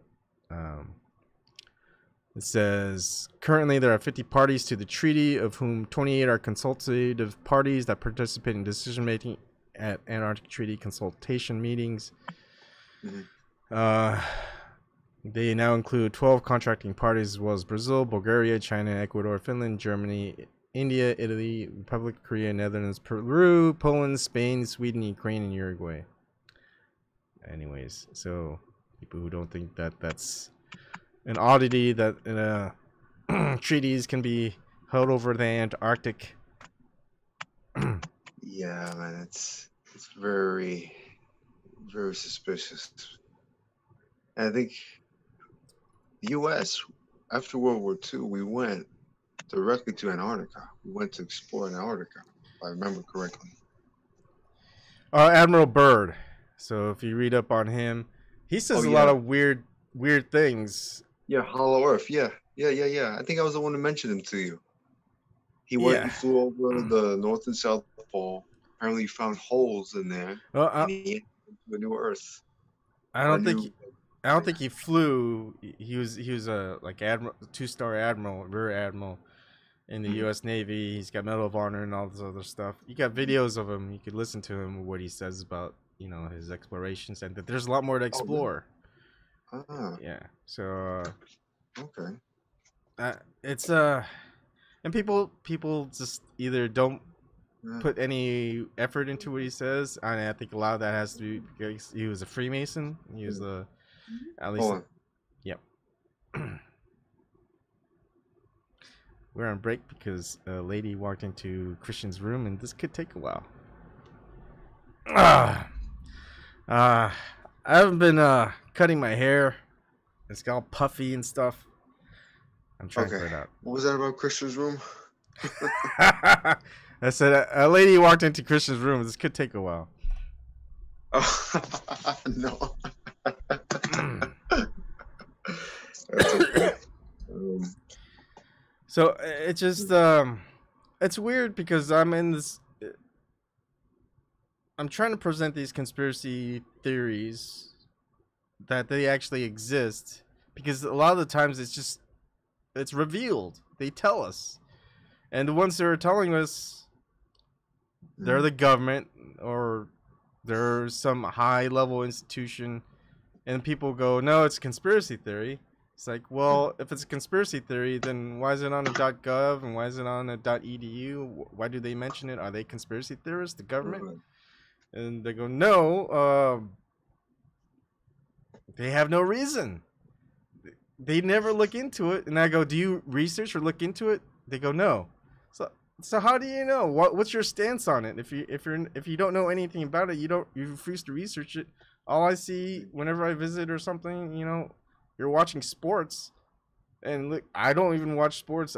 I play games every now and then, but not as much as I used to. And I'm pretty sure some people play games all the time, and they haven't thought about it and saying it's not a conspiracy theory. You're just a nut job. It's like, well, prove it. Well, I mean, like, have a conversation with me. Tell me how much you know, and I'll yeah. tell you how much I know, and then we realize that there's a big difference. Yeah, and that's what we're doing now, man. Yeah. I mean, I don't believe like all the conspiracy theories, but I certainly entertain a lot of them, at the very least. Like I think JFK was definitely killed by the CIA. I mean, head of the CIA, H.W. Bush was there in Dallas that same day. You know, I definitely think that I definitely believe, at least partially, in the ancient aliens theory, that we were visited by aliens in the past, and that it's partially been influenced by them throughout history. Yeah. And people who argue against it is like, look, there's been a mathematical equation set up by Carl Sagan. People who are, I mean, Carl Sagan is probably one of the most notable scientists of the 20th century. Yeah, man. Yeah. But they'll regard it as bunk. It's like, look, he even wrote a paper on it in the university and the equation, and he, you know, people know about it, and it's been revealed in plenty of areas. But they'll refuse about that. They go, oh no, that was, you know, before he won the award, whatever that Nobel Prize or something. That was before. So, you know, all that stuff. It's vilified, yeah. Yeah, it's like if they don't get angry. Sorry, I'm trying. My hair's all fuzzy. If they don't get angry at first. Scientist hair. Yeah. It just needs to be more fluffy. Hey, maybe I'll get that. And I'll start wearing a lab coat. Maybe people believe me more when I wear a lab coat. But you're putting like this really Yiddish accent, like German-ish accent or something. I don't know. It'd be weird. But it's just, I don't know. It's like yeah, I don't know. I mean, if we really are, if the Earth was formed, what, 2.3 billion years ago, and the universe was created, what, 4.5 billion? I don't know. That's a long time. And my thing is look, dinosaurs have been around for hundreds of million years before us, and they became either extinct or, like, the latest theory now is that they became birds. Hundreds of millions of years of evolution, and where are humans going to become? Are we going to become like little flying gnats or something? You know, is that our evolutionary process? Out of hundreds of million years of evolution, we're just going to become something like birds? So the next, maybe little gray men. Yeah, little gray men. No, but we become a food source, or very, our brains get smaller, you know. And the next intelligent species are going to be like, oh, look, humans have lived for 100 million years. Well, you know what they are now? They're I don't know. I'm just trying to think. They're flying fish. They became flying fish, mammalian flying fish. I don't know. Well, there's cyborgs. No, but I mean, like, if yeah, I know. I'm just like, look, yeah, I would say that dinosaurs became smart. Maybe they became aliens. They flew out. They evolved to something else. But, you know, our current theory is that they just became birds out of hundreds of years of evolution. They survived all the harshities of things back then. You know, earthquakes all over, asteroids hitting everything, ice ages, and they survived all that, and they just became birds. They never became intelligent, sentient, conscious, whatever. And we've only been here for a couple 100,000 of years, and we are just geniuses because that we're told. Yeah, we're at told. Least. We climbed out of the water onto land. we stopped using our prehensile tails and, you know, had opposable thumbs, and suddenly Gone to 2 feet, walked on 2 feet. yeah, walked on 2 feet, and now we're here. I have 100,000 years. The evolutionary process of man is just much better than that of dinosaur. I don't know. It's just a little absurd if you really think about it. I mean, we do have like living relics, like the Tuatara, which was around, you know, for hundreds of millions of years. It still exists today. That small little lizard. And I think roaches have been around for a pretty long time. Yeah. And they're pretty fucking durable. But I mean, they can survive a month without their brain. But look Or at their head, rather. Or their head. Here's my thoughts about the evolutionary process and natural selection is sharks and crocodiles. They haven't changed out of all these millions of years. You would think that a lot more animal species would become more like the sharks and the crocodiles. If they haven't changed over these millions of years, there should be a lot more crocodiles and a lot more types of sharks that are evolved into the very, very similar traits, except that there aren't. So I hear you. Yeah. Go ahead. I'm finished. I'm sorry. Sorry. No, go ahead. No, I was gonna say like they have gotten smaller. I mean, it's a general change, but yeah, it's general change. But if there's already a natural selection out there where adaptation is beneficial, you're gonna adapt to what thrives and what hasn't undergone a lot of evolutionary processes. It's just the easiest way to go about it. It's like you got something that was before the crocodiles, and say the other part that became that changed off of the family of crocodiles, say Komodo dragon. There's not many Komodo dragons. You know, they're not very expansive. They only live in like one area. It's like, why didn't they just become more like crocodiles?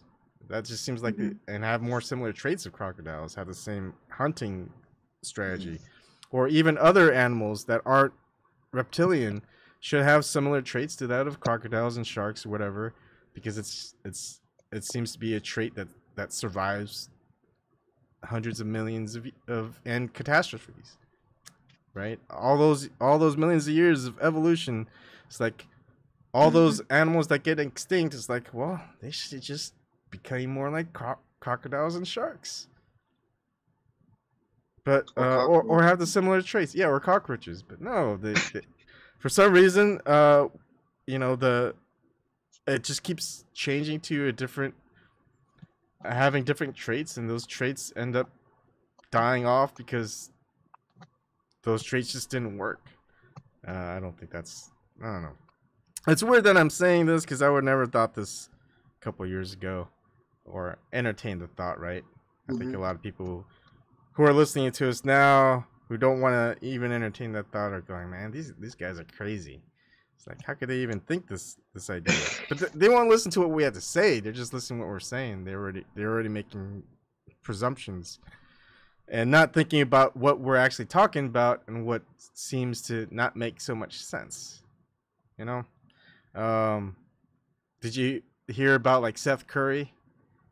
Where I know Kyrie Irving is a big believer. Yeah, I remember seeing like a Shaq and the Fool episode where he missed this layup really badly.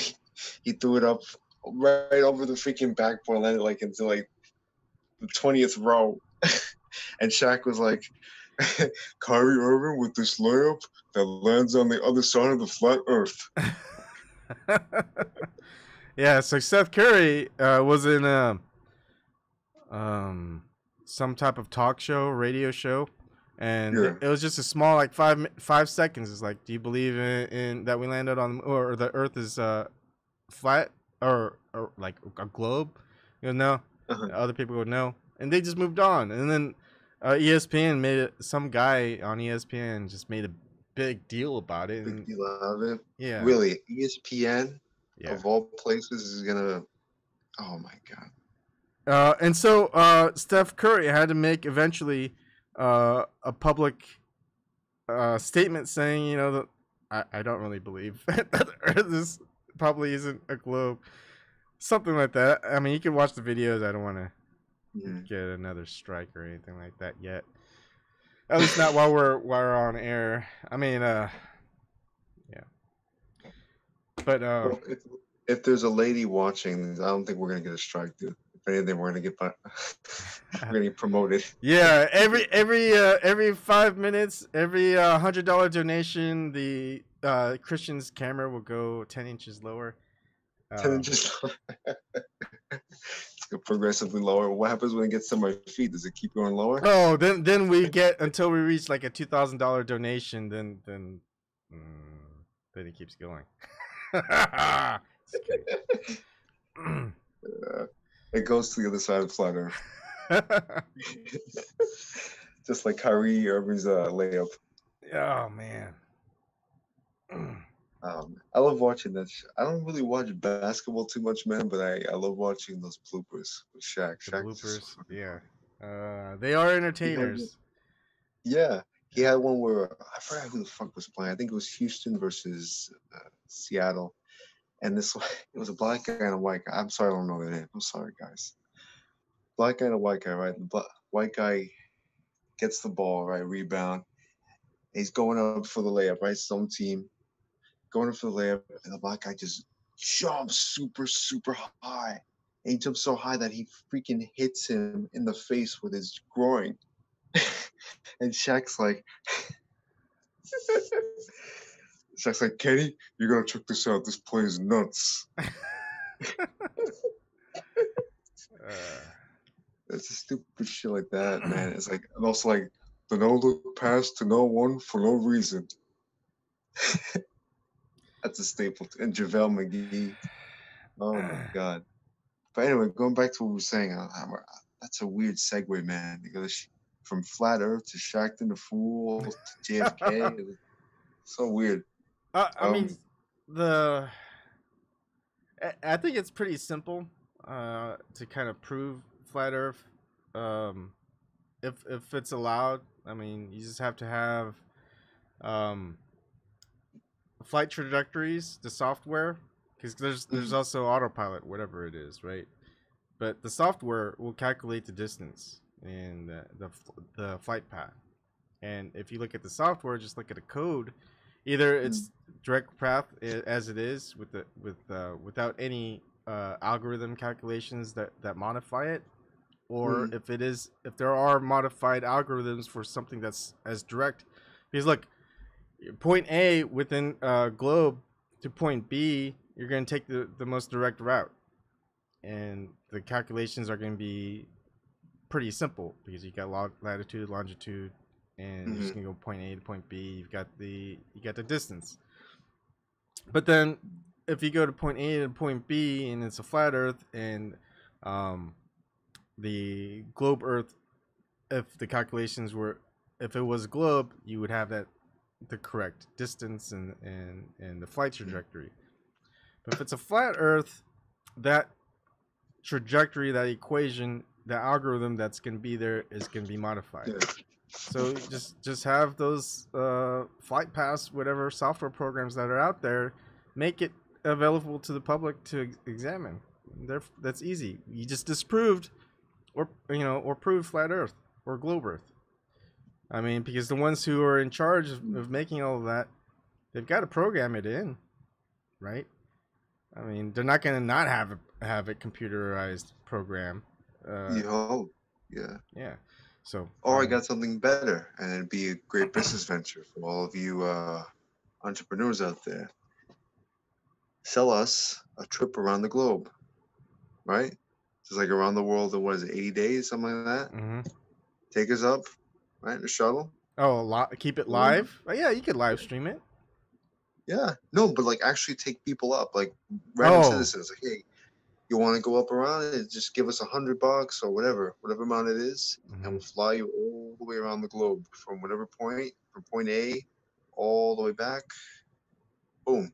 That's it. You get to go around the whole globe. Yeah. I think a lot of people would sign up for that, man. I don't know about Yeah. you. Yeah, and if well, we should have people who look. What did they say? We're gonna have people going to Mars. You know, you get that one trip to Mars, and they're gonna have a contest. Well, we haven't really seen any of that happen yet. And of course, if you're gonna go to Mars, you're not gonna film it, and you're not gonna send it to Earth or whatever, where I have a live Yeah, transmission. So we'll yeah. see it. You know, I mean, there's gonna be a delay, and you know, as a travel distance happens. But look, the frequencies, radio frequencies, they're not lost. When you, I mean, they're gonna come back. So as long as they transmit, we're gonna receive it, right? So all the video, all that stuff, that could just be done all the time, and they could just show us panoramas and you know all the cool stuff they see while they're in space because they got nothing else better to do. We don't have hibernation chambers where people are gonna be sleeping in however many years it takes to get to Mars. And then when they get to Mars, they're gonna send us live videos and all this other stuff, and you know, to Earth, and You just think, yeah. you would I think, mean, you think, but yeah. you know, I don't see that happening. We're not gonna see those hundreds of thousands of hours of different people. It's not gonna happen in our lifetime, even though they projected it to be in our lifetime. Who knows, man? Who the hell knows? Well, people out there know. They just don't let the public know. Right. Yeah, there are people in power that know, but that Yeah. don't want the public to know. I mean, I've heard stuff like we have a base on the moon. Like you probably heard of that. Probably researched that, I imagine. Like when we Well, this here's what I think would happen with the moon landing thing. I tend to believe that we did go to the moon, but as far as that missing footage goes, I think something happened on the moon. Now, what it is that happened on the moon that the powers that be don't want us to see, I'm not sure. What I can say, what I think could be a potential answer to that is that maybe we saw something there. Maybe, you know, Armstrong and Aldrin, when they got off, they maybe they weren't alone up there. This is my feeling So about it. what did they tell them? Don't come back, because we went back a couple more times. We landed on the moon not once, but is it 8 times? We're like 8 for 8 landing on the moon. 8 for 8. That's right. Yeah, that's true. But maybe it was just that one section. Maybe there was a base. Maybe it was a do not go zone. Who knows? But if they tell us the first time not to come back or go to this part, and we come back 7 more times, isn't that kind of pushing the envelope a bit? Vaughn, we're talking about the United States of America. I mean, I think we pushed the envelope. I think that's our freaking motto, man. I mean, from like jumbo size sodas to, you know, invading these countries and say, oh, we're going to help you. Like, even though the countries say, no, you're not invited. I don't know, man. It's just, yeah, I think I tend to lean towards that rather than just like faking of the, you know, moon landing. But I do believe it's possible. It's definitely possible. There's been plenty of, you know, arguments that are definitely plausible. What are your thoughts about the moon rocks?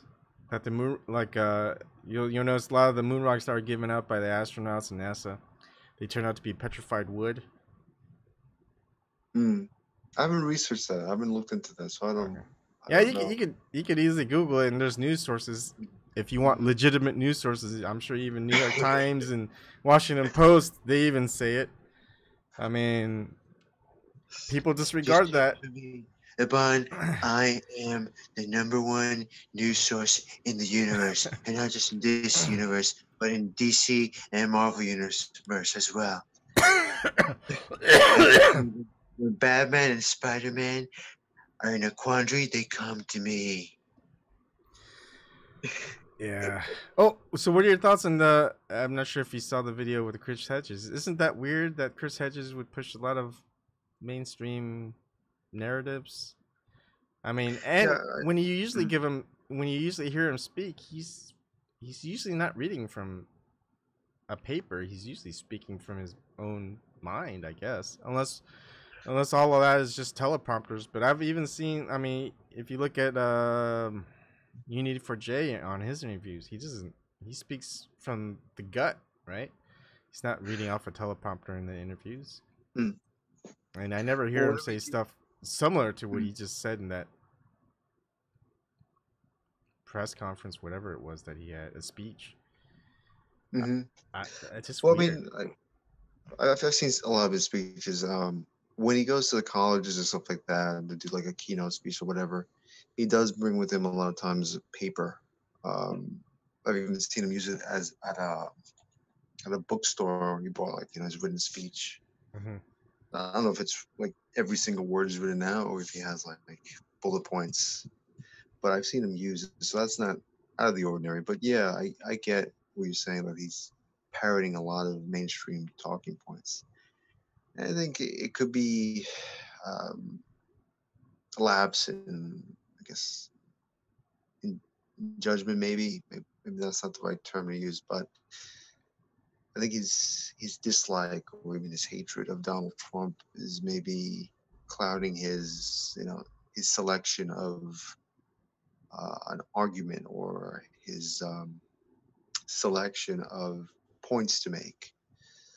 Right? Yeah. I think that he might be a little bit too emotionally invested and not using too much emotions and less logic and facts. I think that might be the culprit is the emotion part, the anger, the dislike, the hatred. And like as far as like the satanic stuff and whatnot and the cult, the equivalating this like a cult or whatever, Donald Trump supports the cult. It goes back to like his background as a minister. And that's what he knows. I mean, that's so he's gonna naturally kind of gravitate towards things that are similar to that in that realm. Yeah, right there. You seeing Yeah, ghosts? do you hear that?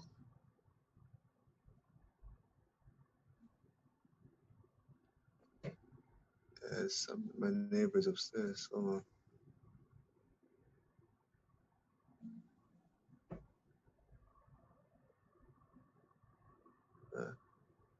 You guys hear that in the chat? It's like a humming noise, like a motor just started.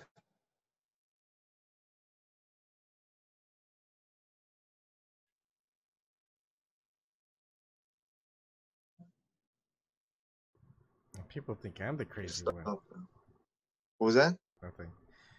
I go, and people think I'm the crazy one. You're hearing things. No, I swear to God, I'm not, man. Pretty sure it was upstairs, but it sounded like a motor of some kind, maybe a humidifier. Maybe that's what I was hearing. There it is again. Oh, that might be outside. Hold on, let me look. All right. You guys will be on.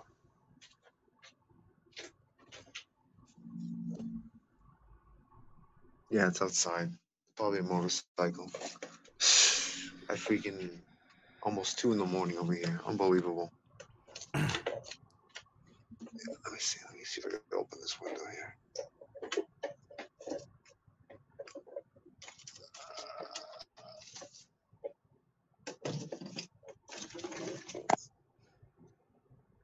Yeah, stop now.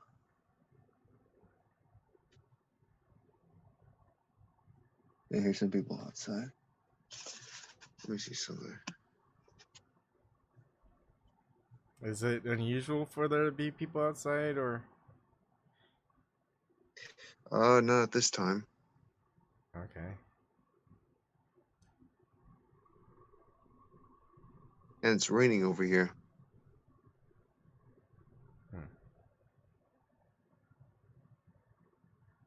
All this noise has stopped now. I don't see anybody. Huh. The Adventures of Christian Zaldivar and a Bond. Other On this things. episode, Christian hear things. Other things. Other things I've been looking into are the predictions of adult cartoons like Family Guy and Simpsons and other types of adult cartoons. I think it's pretty interesting. Simpsons knowing about Trump being elected, and then afterwards it's Lisa Simpson dressed as kind of very similar to Hillary Clinton, which is why Hillary Clinton's gonna become president in 2020. No one believes it. No one thinks it's gonna happen. And then what we see a lot with the system or the ones in charge is corrections. Just like we were talking about with all the protests in the Vietnam War era and all this other stuff, is they made sure that that's not going to happen again with the media. Media is going to control what's fed to the people. Otherwise, the people are going to protest and rise up against the government of what it's doing. And we've seen all the things that are occurring that's being fixed by the Democratic Party, by those in support of Hillary Clinton. I mean, look at the attack on Julian Assange, and all this drama that's occurring with Hillary Clinton's Clinton Foundation, etc. Nothing's going to come of it. She's not going to go to prison. So all this stuff that's going to happen, if nothing happens from with it, if she doesn't go to prison, no one gets, or Bill Clinton doesn't go to prison, whatever, she's pretty much exonerated in the public eye. And like Trump, his little promise is you'd be in jail. If I were president, you'd be in jail.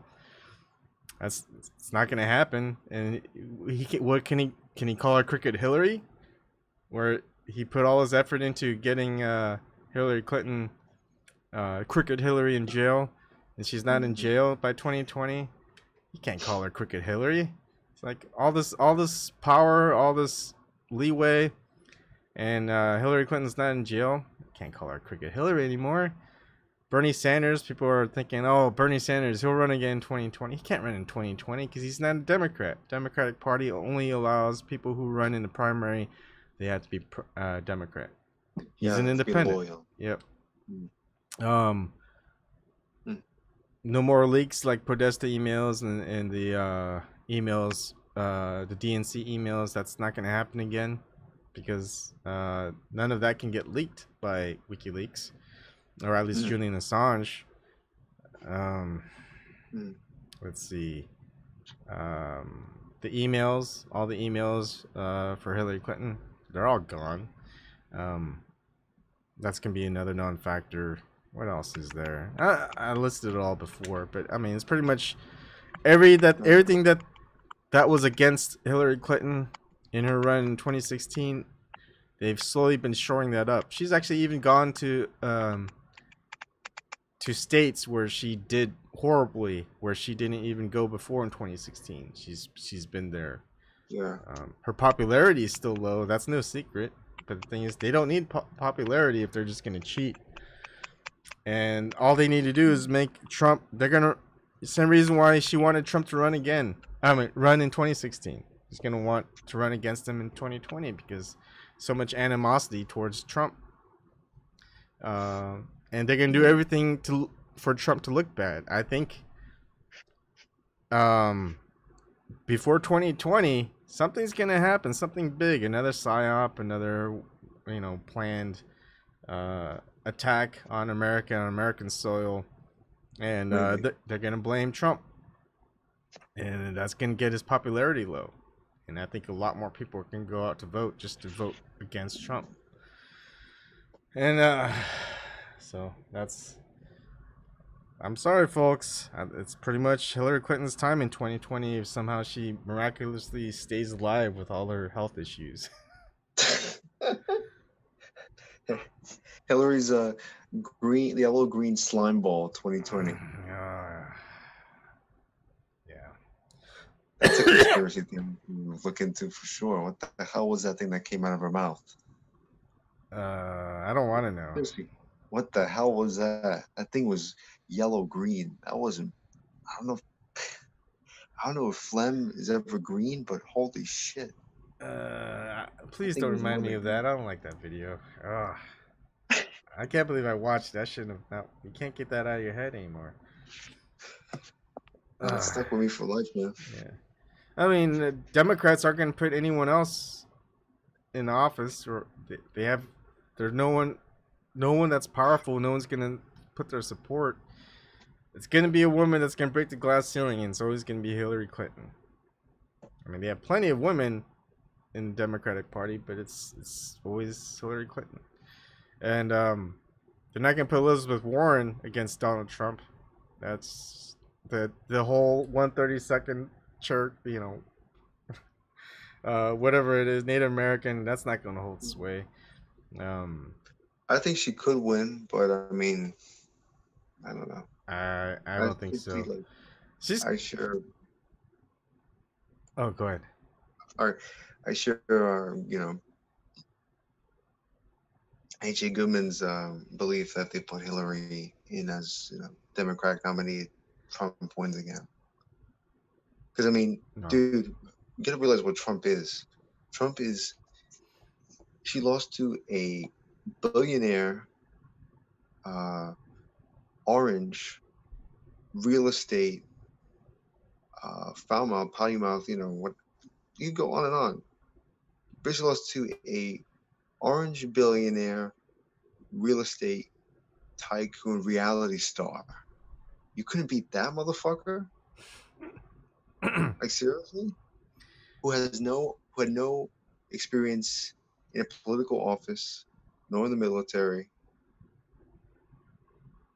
and who is on tape saying, I just grabbed them by the pussy, I don't even wait. And you still lost? And you had the media on your side and you outspent him 2-1? Get the fuck out of here. Go back to the one. The thing is, people weren't really afraid, and people who now see Trump in office, so far it's not horrible, but his voting base are going to be there. I think the more libertarian base aren't going to support him, but they're definitely not going to support Hillary Clinton. They may not vote for Trump, but they're definitely not going to vote for Hillary. But then you got all the people who didn't vote for Trump, who may not have voted for Hillary. They might come out in droves to vote for anyone but Trump this time around in 2020, especially if something bad happens on his watch. I think it's either going to be an economic crash that happens on his watch, because that'll hamper his jobs, the economy being good, oh yeah. Or it's going to be some type of violence that happens, a lot more violence, something big, where it's going to be another white person with guns and whatnot, and probably it's going to be some immigrant is the one who stops him, some illegal immigrant. I mean, if it's the narrative, and they stop it from being worse. And then you got Hillary Clinton coming in saying, we need more immigrants, more illegal immigrants will come through. We're going to stop the borders. We're going to stop the deportations. And there's probably going to be deportations. Hillary's going to win. I'm sorry. I think... I hope not. No, I don't think so. I mean, if she makes it to 2020... It's easy to make Trump look bad, because all you have to do is take away his strengths. His strength is the economy and jobs. You mess up the economy and jobs, no one's going to vote for Trump again. Yeah, but when the Democrats don't have anything to offer... They don't need anything to offer. Jobs, I mean, it's hard. That's what they just promised the same thing. There's like, Trump promised economy and jobs. Trump promised me being in jail. Trump is wrong on everything. And then their voting base are going to be like, okay, Trump was wrong on everything. We needed someone where we know things are good, and they're gonna pump up how jobs and economy and the deficit was so good under Bill Clinton. Of course, it wasn't. And then people are gonna be like, okay, we need the Clintons again. They're not gonna want the Bushes. There's not gonna be a Michelle Obama yet. All they got is another Clinton. They go, okay, it was good under Clintons. Break the glass ceiling. It's not Trump. She had the majority of the vote in 2016, if not the electoral. And they're going to see that she should have been president in 2016. And in these 4 years of, or the last 2 years of economic turmoil, etc., you know, wouldn't have happened. And then, of course, things are going to get worse. And they're going to say, oh, it's because of Trump being in office. And then we got corrected. And then she's going to be winning in 2024. I mean, it's just pretty easy to predict, in my opinion. Just the logical course of how they plan. Just a narrative to push on the people to say, look, things are horrible because it's Trump in office. It doesn't matter that he said all these horrible things. We know he's going to say these horrible things. But him as a president, you know, what he was pushing for, you know, it's not going to, it hasn't happened.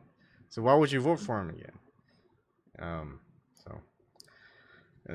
I mean, look at all his support is always demonized by the narrative. You got QAnon demonized. You got alt-right demonized. You got any support for Trump demonized by the narrative of the mainstream corporate media.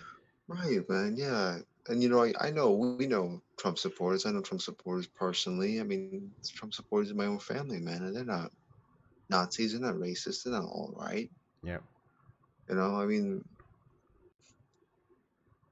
I don't know, but I think it could be partially true what you're saying, but I don't think it's across the board. I don't think it's going to be a wipeout. I mean, you had people who voted for Obama twice, right? The very same Democratic base that you're talking about. Mm-hmm. People voted for Obama twice, went over and voted for Trump. I think people are sick of just the establishment. That's the trajectory it's going. It's going to keep going. Well, they were sick of the establishments, and now what the establishment is doing is making the non-establishment person in power, Trump, look worse. And then they go realize, hey, the establishment ain't bad at all. And they're gonna be like, we want the establishment again, and that just makes things worse. Because the more you are for the establishment, the worse things get for people. Right. And Trump, don't get me wrong, Trump is part of the establishment, just a different faction. Yeah. Yeah. It's same candy, but different wrapper. Yeah. Basically. But I don't think people are going to be, you know, ecstatic to run into the arms of another dynasty. Like you were saying, people are not going to vote for Bush or another Obama. I don't think they're going to vote for another Clinton. Because again, it's the same, you know. Well, that's the thing, is they're not putting anyone else up there besides Clinton. I mean, who knows? There's no one out there that's popular.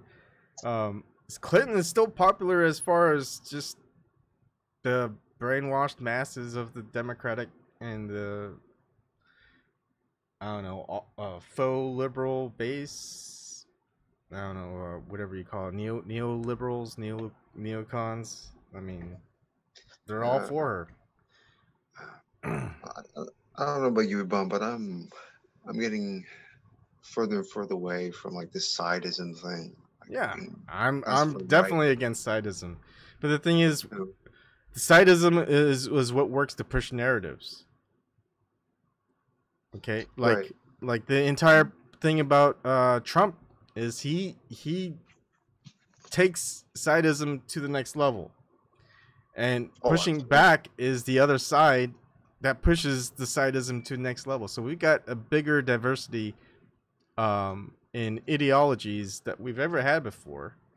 And that's, I mean, who's really in charge, who's really in power, they can manipulate that the best. And the ones who seem to have it are the, you got the mainstream corporate media, more of it is touting against Trump. You've got the Hollywood elites definitely pushing against Trump. You've got the comedians pushing against Trump. All the narratives are pushing against Trump. So All it takes is just a little bit more leverage, and I'm sorry, it's just gonna be people hearing it day in, day out, day in and day out. They're gonna all they hear is just bad stuff about Trump. I mean, have you ever heard any good thing about Trump except for except for his support of Israel? That's probably the only thing that people talk about where they won't talk bad about Trump, because everyone in Congress supports Israel. Everybody. I mean, you don't hear anyone not supporting Israel. I mean, you're not gonna get any support from any other politician out there if you're against Israel. I mean, name one person who's against Israel in Congress or the House of Representatives. Hardly anybody. No one. They're all for it. Yeah. Well, I mean, I really appreciate Jeremy Corbyn's stance on BDS. Yeah. George Galloway too. I mean, they're British guys, but I mean, yeah. I wish we had that here. I wish we had politicians like that here that were in office. Yeah, we don't. I mean, Trump appoints not on the national level. Yeah. Yeah. Mm-hmm. I mean, Trump's appointed a lot of Zionist people in support of Israel, billionaires, even multimillionaires, and no one really raises any questions about those people. But when it's some Christian conservative, and it's just a weird thing because Mike Pence, how are you a Protestant Catholic? It's an oxymoron. You can't be a Protestant Catholic. You're either a Protestant or you're a Catholic. Yet he's that's how he states that he is himself. Oh, really? Yeah. Okay. And a born again, Protestant Catholic. That's what he says. And so what's interesting is when you start researching, like 2 Corinthians, right? is listen to Walter Veith. Walter in the Vieth. He's the Seventh-day Adventist guy. He was a Catholic, raised a Catholic, then he kind of decided not to be, then he became Catholic again, and he became atheist, and then he became Protestant. And his story is good, and he paints a picture very good. I mean, all the conspiracy theories, all the esoteric stuff, he talks about it, he discusses it, he understands it, and he studies scripture. And that's his main thing, studying scripture. And he tells people exactly what's in the scripture. And the thing is, he doesn't look past it, like the stuff that's in like the Epic of Gilgamesh and all the other texts that are out there that's very similar to the biblical scripture, but the Book of Enoch and whatnot. Yeah, but he paints the picture of how is Mike Pence, and same thing with Tim Kaine, Hillary Clinton's pick. They're pretty much the same thing. They're trying to unify the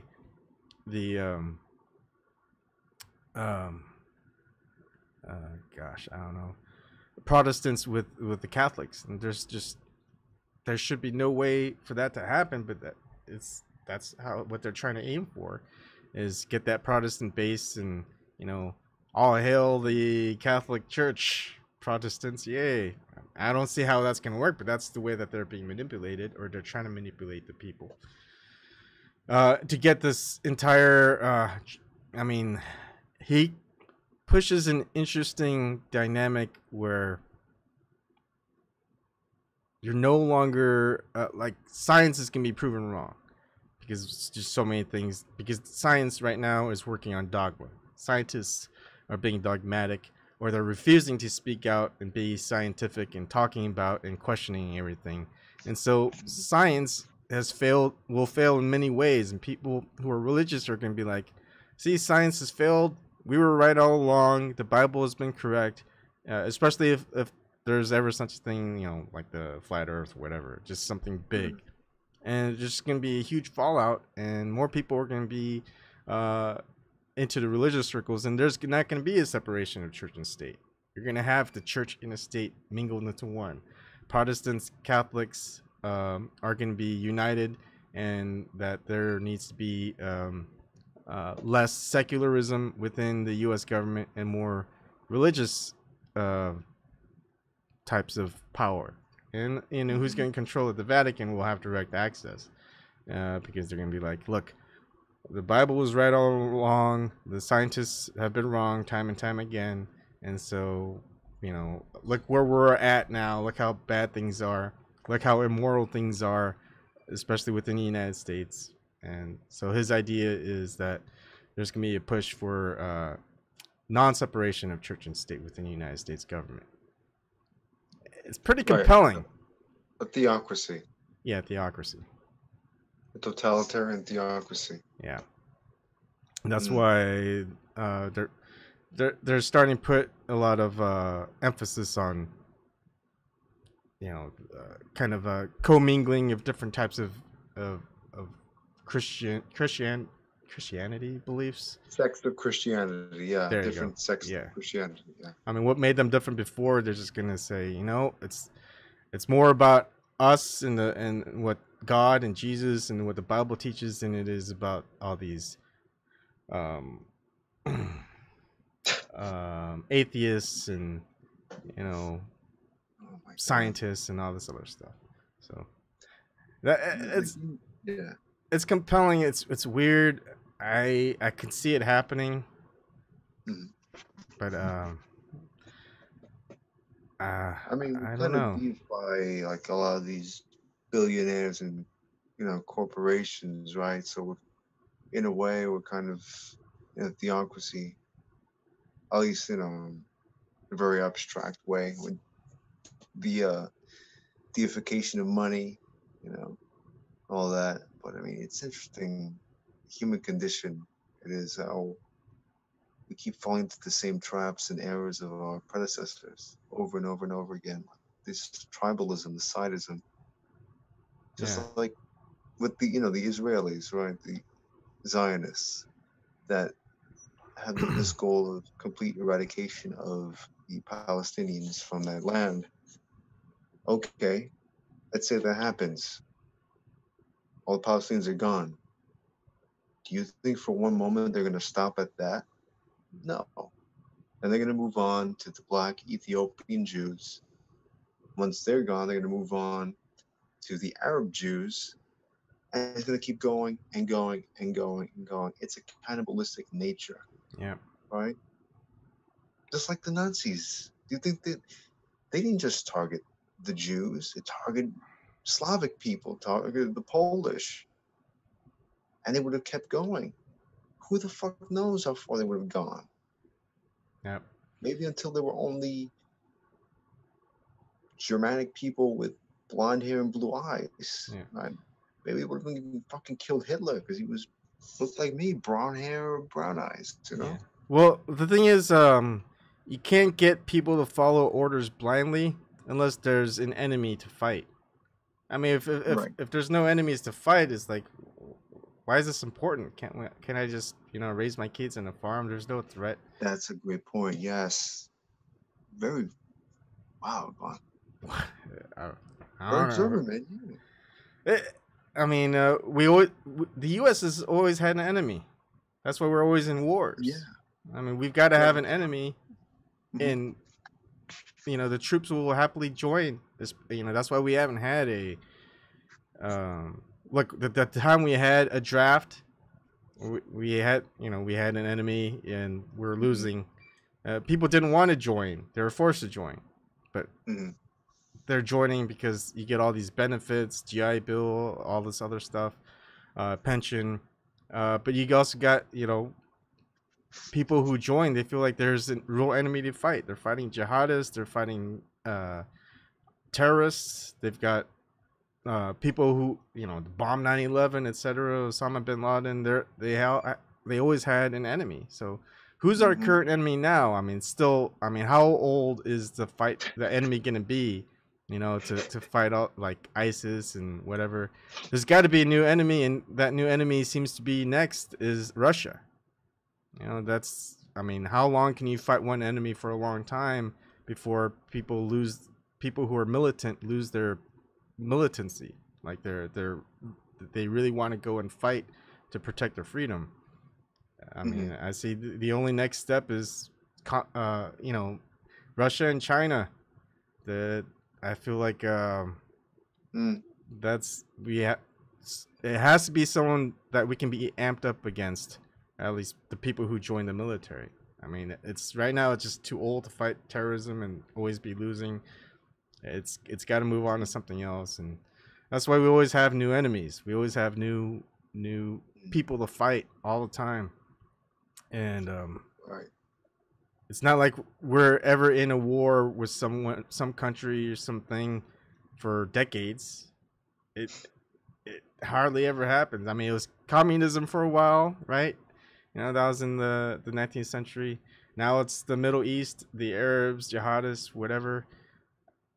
In the next century, it's got to be another. It's not. We're not gonna be able to go to the communism again. I don't think, because communism has won. It's existed for centuries, and we haven't been fighting them. We've been fighting these Arab nations instead.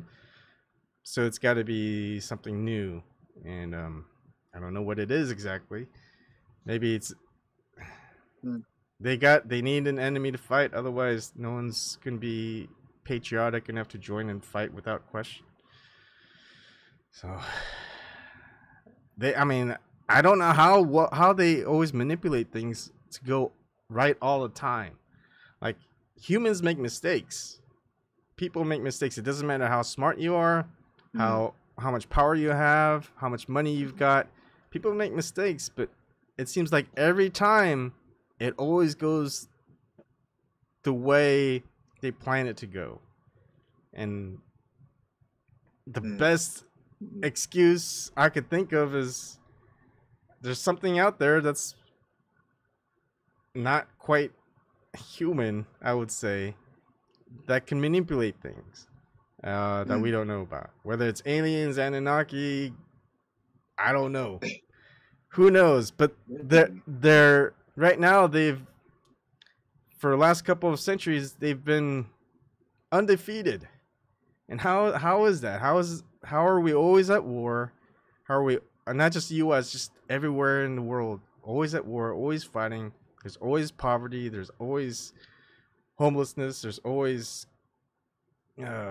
injustice. I mean, is this how it's going to be forever? We've always been doing the same thing, and we're always getting the same results. And every generation always fails at correcting it. How is it that we always fail? And it's either the human condition, we're just always going to end this way until we're all gone, or there's something that's beyond us that just keeps winning, and we that's why there's so many rabbit holes. They want us chasing all this other stuff, not really find the root cause.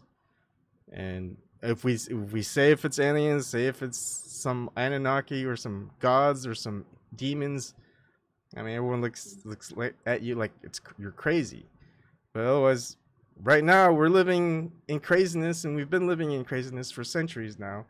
So what is it? Is it we're all crazy, or we're just being manipulated by something that we have no idea, because everything that gets to a certain level of power we know nothing about, because they use that power to become non-transparent.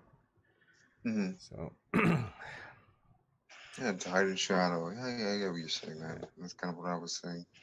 I mean, because someone who's in power that wants power is going to be too greedy, and they're going to fail.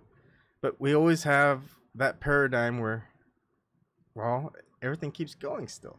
I mean, things get worse. You would think someone that takes over will right the things that are wrong, but instead they just keep repeating the same patterns.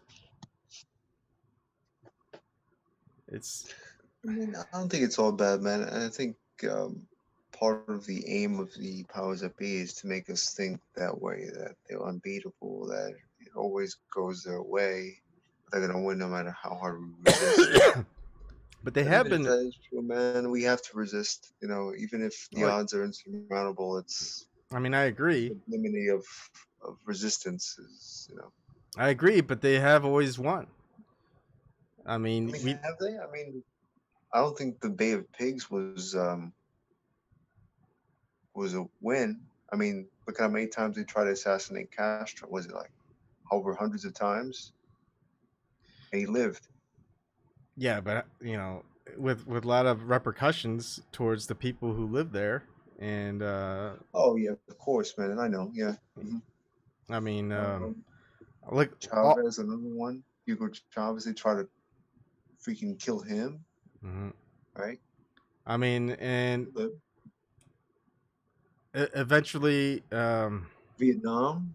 I mean, we probably would have stayed in Vietnam for another decade mhm. if it weren't for like My Lai and all the news reports. Oh, um, what was I gonna say? Gosh, I lost my train of thought. I'm sorry, No, Bond. no, no, I that's didn't mean good. to do that.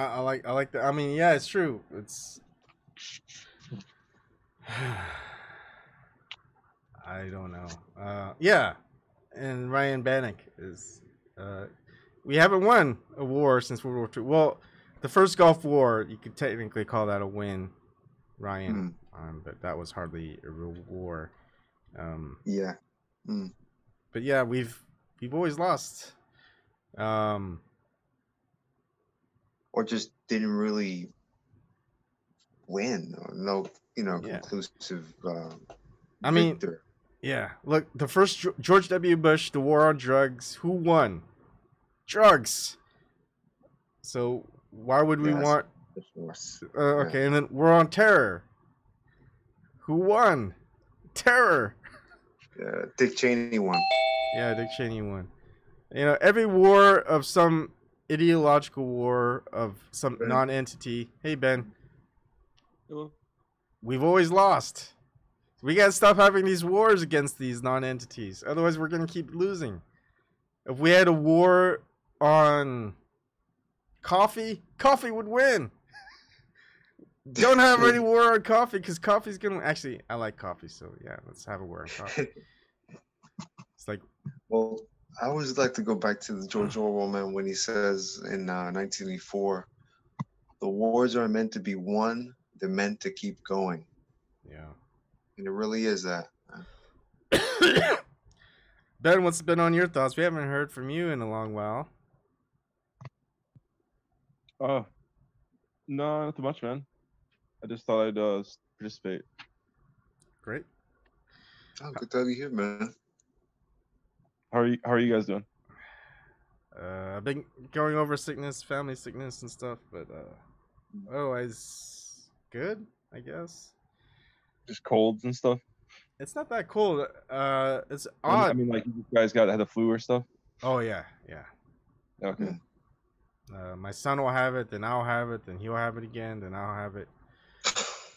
It's horrible. Yeah, we got these cycle. friends that have that their kids go to daycare and they pick them all up and then we hang out with them and then we all kind of get it. Yeah. It's like it's like this weird process. Like they always get us sick, but then it's like I don't know. It's just that's how it is with daycares and stuff. Yeah. He gets, yeah. I mean, there's like a case of strep throat in our daycare where my son goes to, so that's not good. But my wife and my daughter don't get it. I mean, it just seems to be me and my son that get affected by it, which is weird. What are you trying to say, Bonnie? You think the flu is conspiracy? gender? No, I don't. No. But you know, I don't. I think conspiracy theory of the vaccinations is definitely there. I mean, there's 7 weird things within vaccinations. One is the organic methyl, the mercury. They have Mercury. They have aluminum, which why would you? And this it's not harmful. They've got what's that stuff where you preserve dead animals? Formaldehyde. Formaldehyde. It's like, why would you put formaldehyde in all this stuff? There's like crazy nasty stuff. They have gelatin in these vaccinations. Certain vaccinations, not the flu shot, but other vaccinations have MSG, monosodium glutamate. That's another thing that people really don't need or want to ingest. No MSG, but they'll put it in the vaccinations. weird stuff that gets in there. Yep. But they say it's good for you. It's okay. They don't really have. I mean, all these other independent tests of all the stuff that they have, you wouldn't want to drink it or ingest it, and there's just so much stuff that goes into it, and such a short. And the research that goes into it talks about the normal average weight of or mass of a adult. You don't really take into account the mass of an infant, babies, especially how much they get. I mean, especially the amount of vaccinations that you're supposed to get before they enter public school. It's like every time the public school is going, is vaccinations up to date? We need the vaccination records, etc. I always wonder what happens if we don't give them the vaccination records or up to date vaccinations. Do they kick you out of the public schools? I mean, why would they keep wanting it? It's just weird. And here's another thing. All the scares of people who don't get vaccinated, that there's going to be breakouts, and there's more vaccinations out there, or people who aren't getting vaccinated because of the vaxxers, and also the elite super rich that don't vaccinate their children in California. There hasn't been a breakout of polio, measles, smallpox, like not smallpox. What about like I think like a third of the world has tuberculosis, but like China's cut back on its tuberculosis by the tuberculosis vaccine. You mean like there's basically there are results behind it too. Yeah. In places. and anyways, it's just you would think that there'd be a breakout, or at least they would mimic a breakout, at least the government, to get to the case in point is like, look, anti-vaxxers, there's been a breakout, hundreds, thousands, people died, get vaccinated. Vaccination is safe. None of that has happened yet. You would think that they would actually, something like that would happen, or they would actually fake it, but they don't. So what's the incentive to get vaccinated? There isn't any. There has been no threat of a breakout of anything. Instead, we have more worry about Ebola and the avian flu virus, etc. Those was the swine flu, all this other stuff. But no real. Will be the elephant flu. Yeah. Then the zebra flu. I mean, I think what telltale sign would happen is if you start having to have vaccinations against Ebola or avian flu virus, then I'll think things are starting to get a little bit weird. It's like there's no real breakout, because all the things about those breakouts, if it occurs, it's gonna be horrible. And of course, the Ebola, the breakouts that did happen in those countries, it was bad. It was horrible. So they could easily push for those types of vaccinations, but they don't. So I don't know. It's just weird. I just don't like the ingredients within the vaccinations themselves. I don't think they need them. Yeah, man. I think you share my belief in this, man. I'm very much natural guy. I mean, human beings are not synthetic creatures, so why treat us with synthetic objects? You know what I mean? Yeah. Synthetic medicine. I think best medicine is found in nature. And so what we eat, what we put in our mouths, the way we live our life. I think a healthy lifestyle with a healthy diet is the best vaccine you could ever give yourself. Yeah. And you know what I mean? Yeah, and we have a lot of preservatives in food, especially ones that don't go bad. Yeah. So why don't we put like acetic acid or lime juice, whatever, in these vaccinations rather than aluminum, formaldehyde, MSG, methyl mercury? It's like mercury. Yeah, why do we put these harmful preservatives in our vaccinations and not the good, non-harmful food, like food safe materials? It just, I mean, we could go on and on. Why do you still use plastic when we can use hemp? Yeah. But it just seems like every corporate industry has their way every time. It's because of money, Ebon. Cold, hard cash. No, it's because of safety. People's health comes first. I mean, everything. And like everything.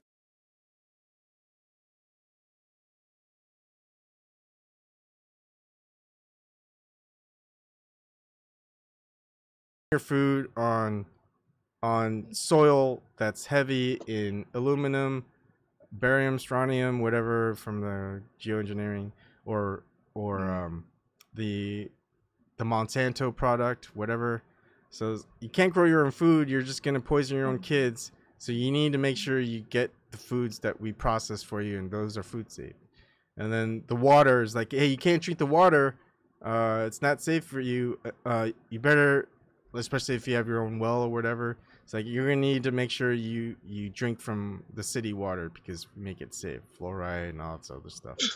Yeah. And then, no matter what, the pollution always gets worse. And then they give us the alternative to ingest, which is harmful or more harmful. But they keep saying it's safe. Yeah. It's kind of like a political system. Yeah. So it's just it's like we can't believe anyone or anything, and people who do their own research are vilified for, hey, look, you're not legitimate. You're not a person who can legitimately do your own research and come up with the good results. You need to listen to one of us. We're million. It doesn't even need research. You just got to realize, like, okay, why we had to get all of our water in plastic? That just doesn't feel natural. It just doesn't seem right. It doesn't seem like a good way forward in the future. Yeah. And like the baby stuff, like I remember getting all the the sippy cups and whatever from our kids, and a lot of it's with plastic, and then so one of the plastics that my wife ordered early on for our daughter, they had a leaching problem, right? That it would leach, and we're like, oh, great! How much of it has affected people?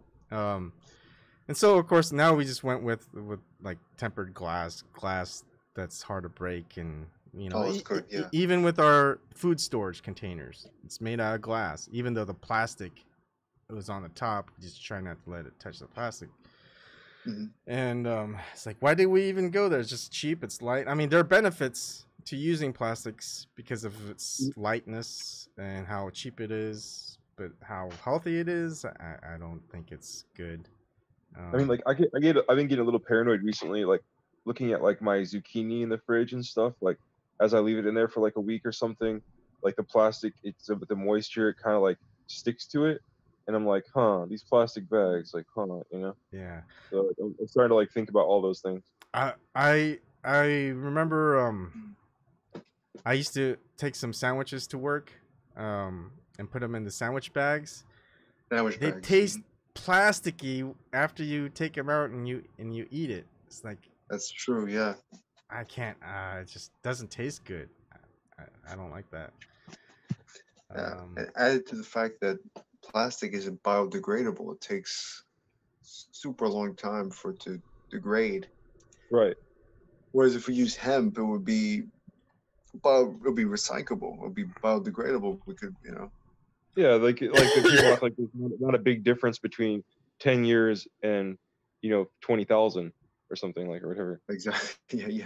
Yeah. Or whatever it is. But what was I gonna say? Shit. I mean, the point about like just making a bunch of cheap bags, like who cares about that? They're already cheap enough. Like, why not make something that's healthy, it's safe, and like it's just we like want our clothes cheap. We want everything cheap, and and we ignore like how it's made, and and we don't even have the right precautions and stuff to make sure it's safe for us for consumption, and then it just doesn't really make sense. It seems like the priorities are out of whack or something.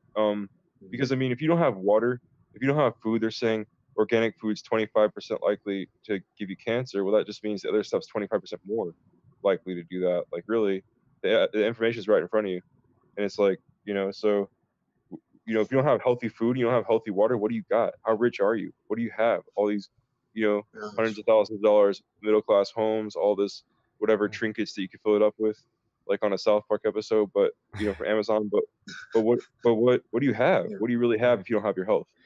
And remember the say. Well, you guys are young, but There used to be a saying for a lot of people who were pretty poor. Like I would always say, you know, at least I've got my health. Right now, if you're poor, you're not gonna even have that anymore. Yeah. And I just find All it by funny. design. What was that? All by design. Yeah. And so organic, locally grown, that's expensive, really expensive. And I like the cartons. The one that I saw in Boston, it's milk, and they put on the label, um, grass-fed milk, milked cows. It's like, Yeah. really? That's what cows are supposed to eat. Why do you need to tell people that's what they eat? Because cows are no longer eating grass. They're eating, you know, fortified cornmeal and all this other stuff for their milk. Steroids, Yes, growth hormone. etc. Yeah, all that other stuff. And so you just have to tell people, hey, cows eat grass, yes, but these cows, most cows' milk that you get aren't fed grass anymore. But they don't tell you that they don't tell you the milk cartons, you know, that don't say organic or grass fed. They don't tell you that it's made. They feed the cows the bad stuff. Yeah. Yeah, man, that's part of the reason why I went vegan. I was just like, oh my god, this fucking industry. Yeah, the meat industry is pretty bad. It's pretty sad because here is just really big cornfields, soy fields, cow kill is it kill lots? You know, the lots, the feed lots. There you go. Feedlots is what they're called? Yeah. Where they just That- where all those cattle are going to come and they kill them off and Oh, like a process them. slaughterhouse, you mean? Yeah, yeah. I think it is called feedlots. But I mean, there's a few organic, local, good stuff around here. Even in, but you would think it would just be a lot bigger. You know, you got all this land, all this good farm area in central Nebraska. America's You know, heartland. yeah. I mean, maybe if you could get like the right kind of grocery store, you know, and to buy your product, you know, and start organizing something like that, there might be a market for it, like in Omaha or whatever, or those two cities right there. Like, Yeah, I do probably like. the rural area is probably not a market for it, awareness for it. Yeah, I do like Hy-Vee, the store here in Nebraska. It's employee owned, so I think that's kind of a good way to get going. You don't see a lot of that. That's awesome. And up in Seattle, kind of the higher echelon of society, you see a lot more farmers markets out there. Right. Yeah, definitely. But Right. it's always the only people who afford it or go to them are the people who are well off. There's no ultra cheap local farmers market for the poor. You know, everything's expensive when it's grown that way. Yeah, man. It really should be. Everything should be organic, man. Because again, we're not synthetic creatures, man. Yeah. There's a food giant in Cape Girardeau where I'm from, and they had a employee-owned model. It's cool. Yeah. Co-ops are pretty good that way. I mean, basically, though, somebody was telling me recently that like Roosevelt did something, I think around the Green New Deal time or something, that like built like every 40 miles or every 48, no, I think it was every 40 miles, they planted all these giant oak trees or whatever to act as natural wind breaks and wind barriers. But they recently, like the last ones were just bulldozed down, and I was like, well, why would they bulldoze them down if they weren't dead or something? Were they dead? And he was like, no, the farmers are just greedy. They want every bit of land they can use.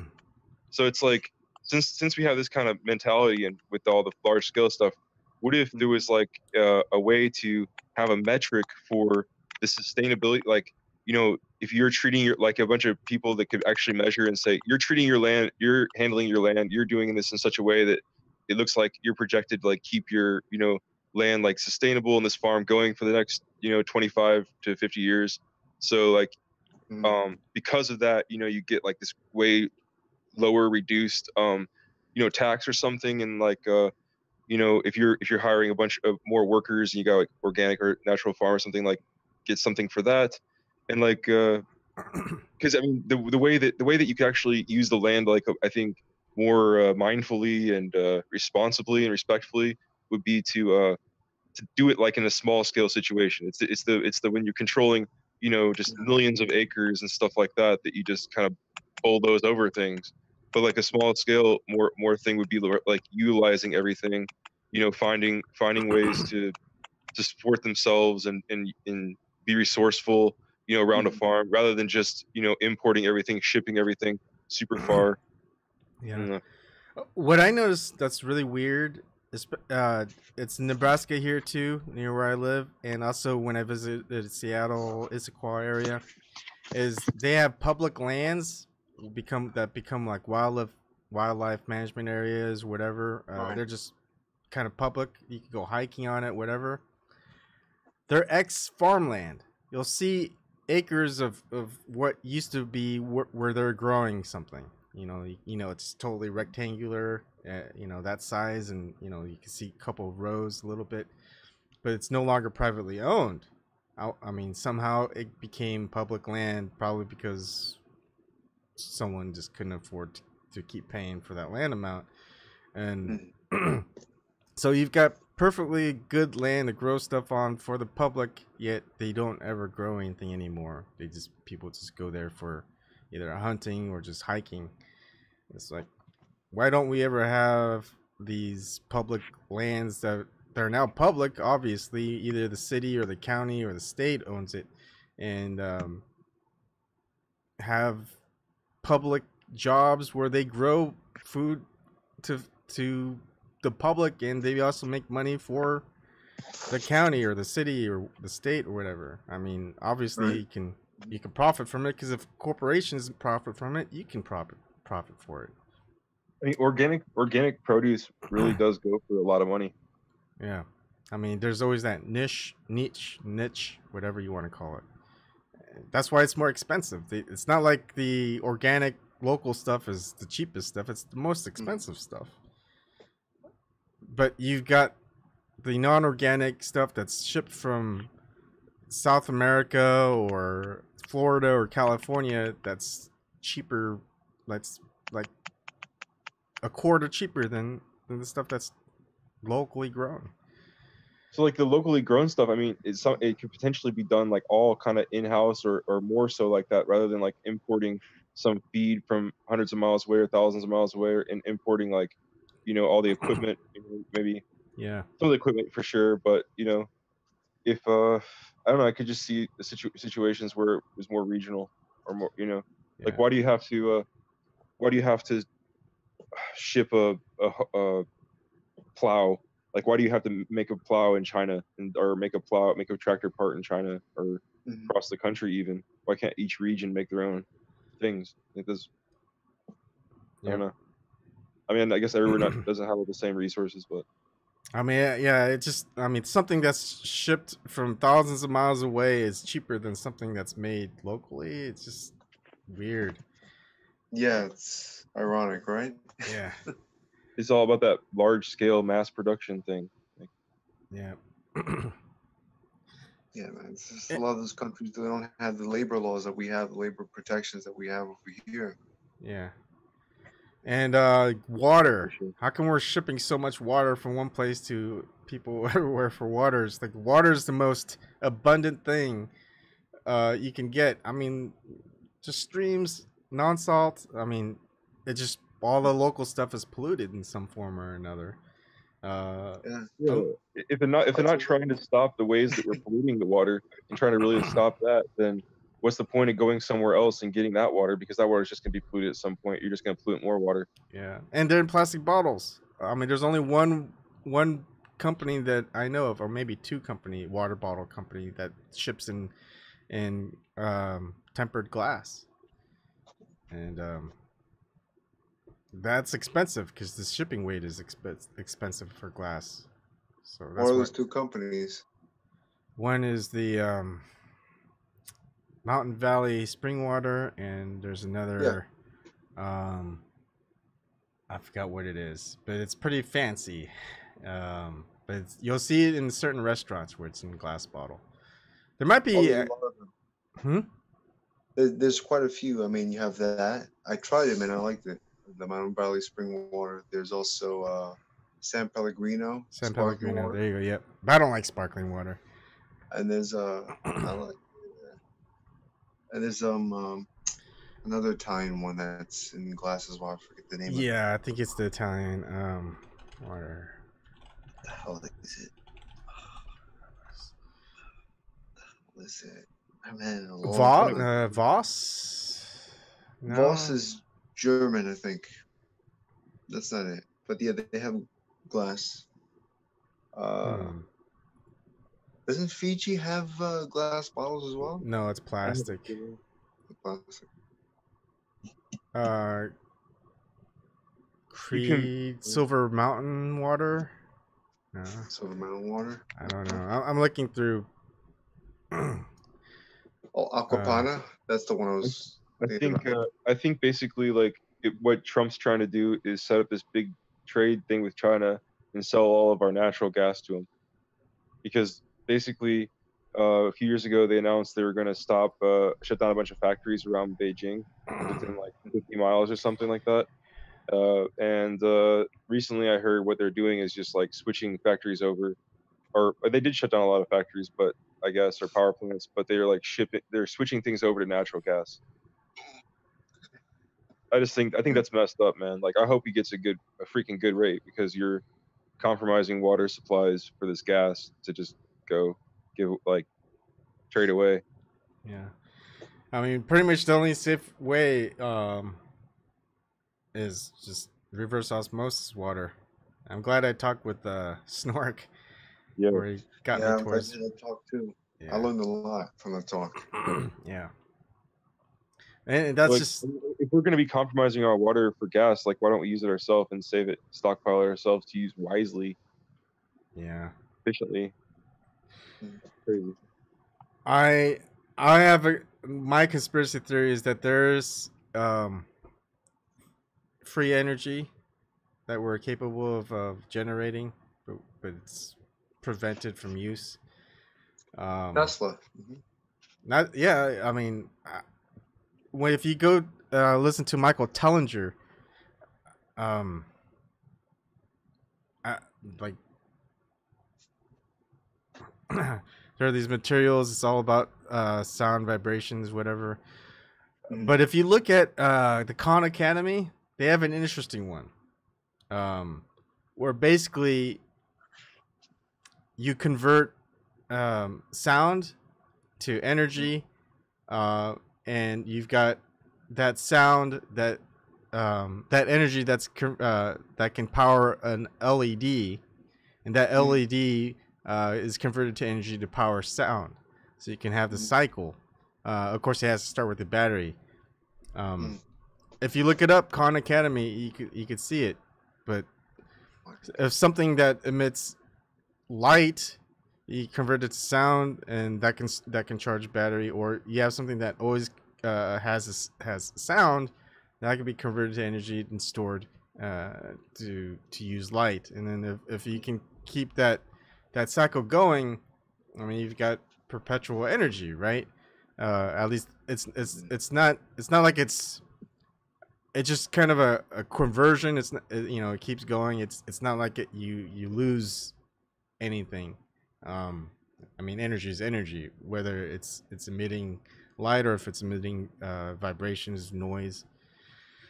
So I just think it's interesting if there is natural sound somehow coming from Earth, the Earth is just energy in itself.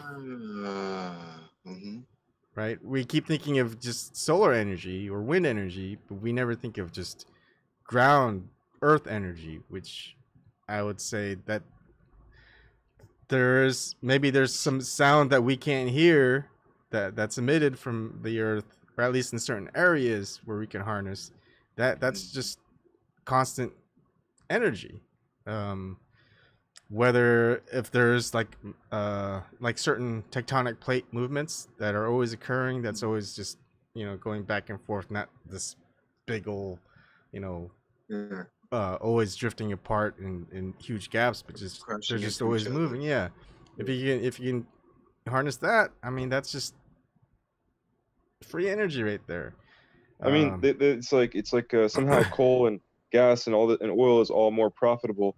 But I mean, I feel like in another frame of another frame of looking at things and looking at it, it's clearly less profitable.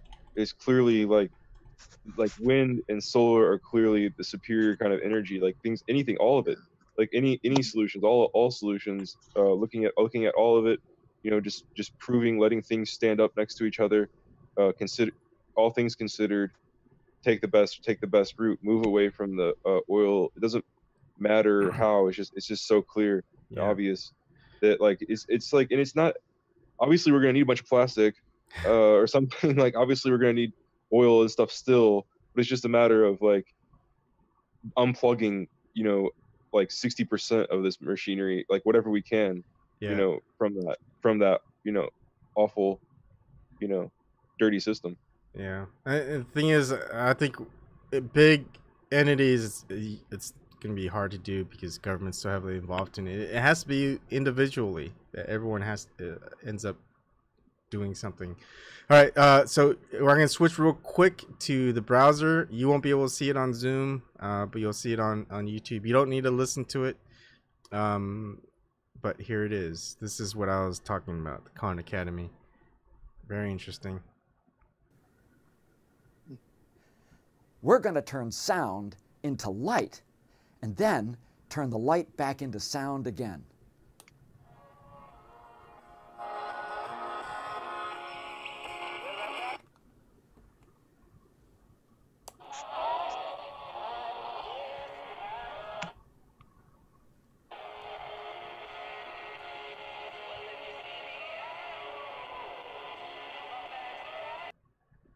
I mean, you can watch more of that. I mean, it tells you how you can build it all and do it yourself. But isn't that pretty interesting? Yeah, I mean, yeah, I mean, what is sound? But it's vibration, right? Mm-hmm. Generally.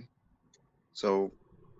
I mean, but I think it's yeah. I mean, because he blocked it with his hand, the light source, and obviously the sound stopped. So there's a way to we know that's what's powering up the sound is powering up the light is powering up the sound because he mutes it or he puts his hand to block it. So I mean it's just so simple there to set up. So I kind of wanted to spend time focusing on that and see if I could find a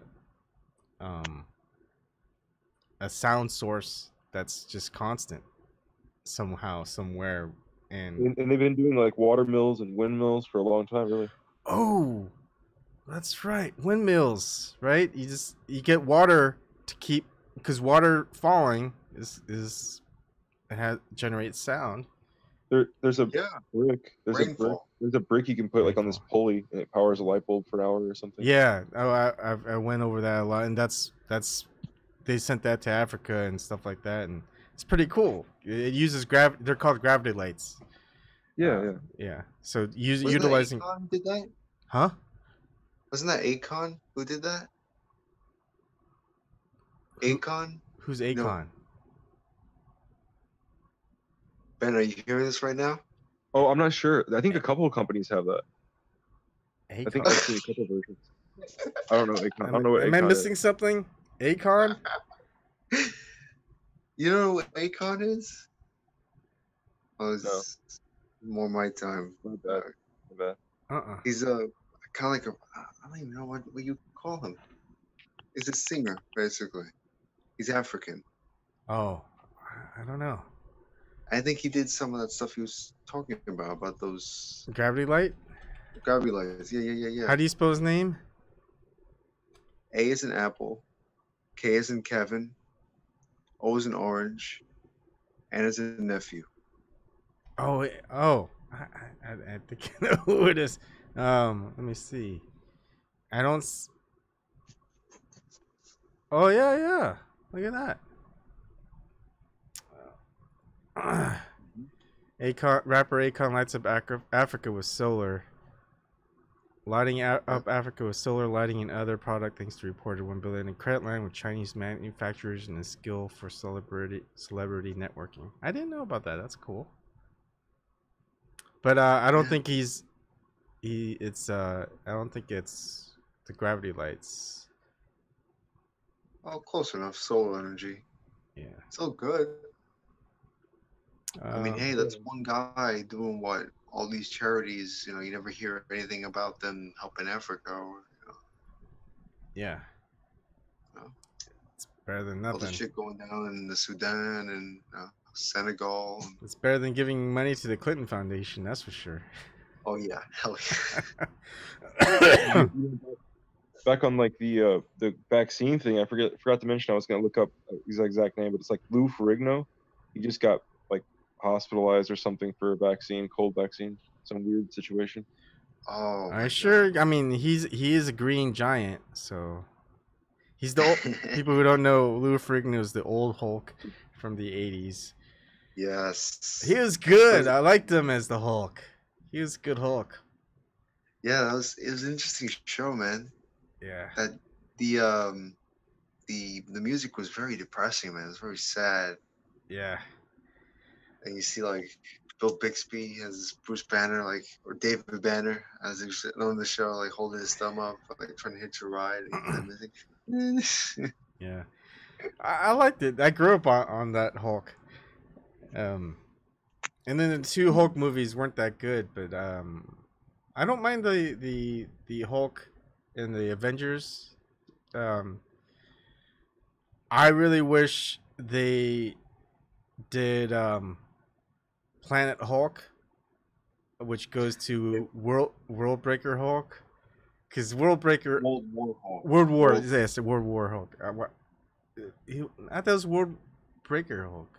No, World Breaker Hulk is what Hulk is known as. That's the form of Hulk that's in World War Hulk. World War Hulk. Yeah. Okay. Yeah. World Breaker Hulk. Because if people who never read the World War Hulk, that thing it's awesome because he could pretty much beat anybody. It's incredible how crazy powerful Hulk becomes. But it's all but it's all because but it's all because his wife from Planet Hulk I won't say anything. Read the comic. I just wish they made the movie because that would be the best Hulk movie ever, right? And they kind of have parts of it with Thor Ragnarok. Yeah, I wish too much work. The CGI guys are lazy. They're used to just having like 5 minutes of work per movie. Yeah, but if they would have just did Planet Hulk with Thor Ragnarok and then go into just a side, like don't even go with the Avengers series, but have your own Hulk story with the World War Hulk, that would just be incredible. That's one of my favorite Hulk stories. Yeah, a lot of people. Yeah, I've read it. All right, here's the issue now. It all comes down to rights again, the movie studios, the greed and whatnot. Oh yeah. So technically, Universal Studios owned the movie rights to Hulk. Now what they do is they were kind of like the Sony agreement before the Sony agreement happened with Disney/Marvel. They agreed back, during the Avengers, to lend the Hulk out to Marvel Disney so they could use the Hulk in their movies, right? Only thing is that they can't do a Hulk solo film. Yeah. Universal wants that exclusively to themselves. It's kind of like how Spider-Man was with kind of, yeah, in a Marvel, way, yeah. yes, kind of. But with the Spider-Man agreement now, the Sony agreement, they could use Spider-Man in, you know, Disney films, and the Spider-Man films can use characters from, you know, Disney films and the Sony films, right? Mhm. It's something that goes back and forth. It's a Yep. mutually benefiting agreement. Whereas with the agreement with the Universal Studios in terms of usage of the Hulk and his characters, they really can only use Hulk in team up movies and whatnot, but to do proper Hulk standalone film, Yeah. you have to be Universal, and they've been trying to get, you know, that rolling, but Universal is like, eh. Yeah, I mean, I wish those executives were smart enough to know just how popular Hulk can be in those the newer storylines. Cause Yeah, man, I know, me too. yeah, but yeah, it I might. want to see more Hulk. I really want to see that on the big screen. Yeah, I mean, cause it's just total rampage. I mean, it's just like everyone goes in there and tries to stop him. There's only one person who can, but if that one person who successfully and who's like a great friend of Hulk, but if he goes in and he overpowers himself, he ends up becoming something worse that can destroy. He has no control over what he becomes and can destroy. Yeah, that's a great character too. I want to see that guy, even though he's like, So, but wasn't there actually a whole movie about him being weak and not having his strength? Then I mean, I guess it's like a fact that when he gets it at the end or whatever. Well, the Infinity War, the latest Avengers movie, yeah, he kind of can't turn into a Hulk because he got beat up by Thanos so bad. Of course, that fight didn't What's happen. like the opposite of what you're talking about? Oh, like of the war or like World War Hulk or whatever. There's it's like the old man Logan, that story arc where the Hulk did kill a lot of people, but Wolverine ends up killing the Hulk. Is that right? I think that's right. Spoilers. Sorry, I am assuming you guys are a little bit in the know. No, I know, but for people who don't know, most people here don't even know we're talking about comic books, or they don't care. Back to like the like to what I saw like the other day, like the shirtless pundit Zach Howler. Move over, Zach Howler. We got Christopher here. Christian here. No, but basically we like he's posted something from Judicial Watch where they were having that hearing to investigate Hillary Clinton. I just was so upset watching the Democrats just try to turn it into something where they went after Trump, and it's just like, for me, that sealed the deal. Like, that's just, I mean, they already sealed the deal like a long time ago and just showing how corrupt they were, but you know, just to do that then is like just showing that they're absolutely not turning around. It's very defining, I think, still. Well, we knew they weren't going to turn around because of the new DNC chair that they voted for. That was a big sham. Remember I mean, it's just shameless. It's just completely completely that no, they're not turning around. No going back. Point of no return. Crossed. Like, sorry, chocolate. This sham, like sham cedar.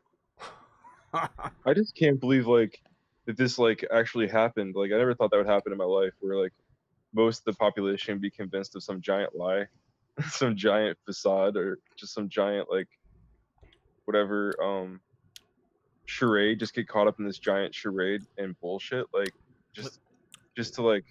Sorry to break it to you, Ben, but bigger lies have happened. Bigger charades have happened throughout history.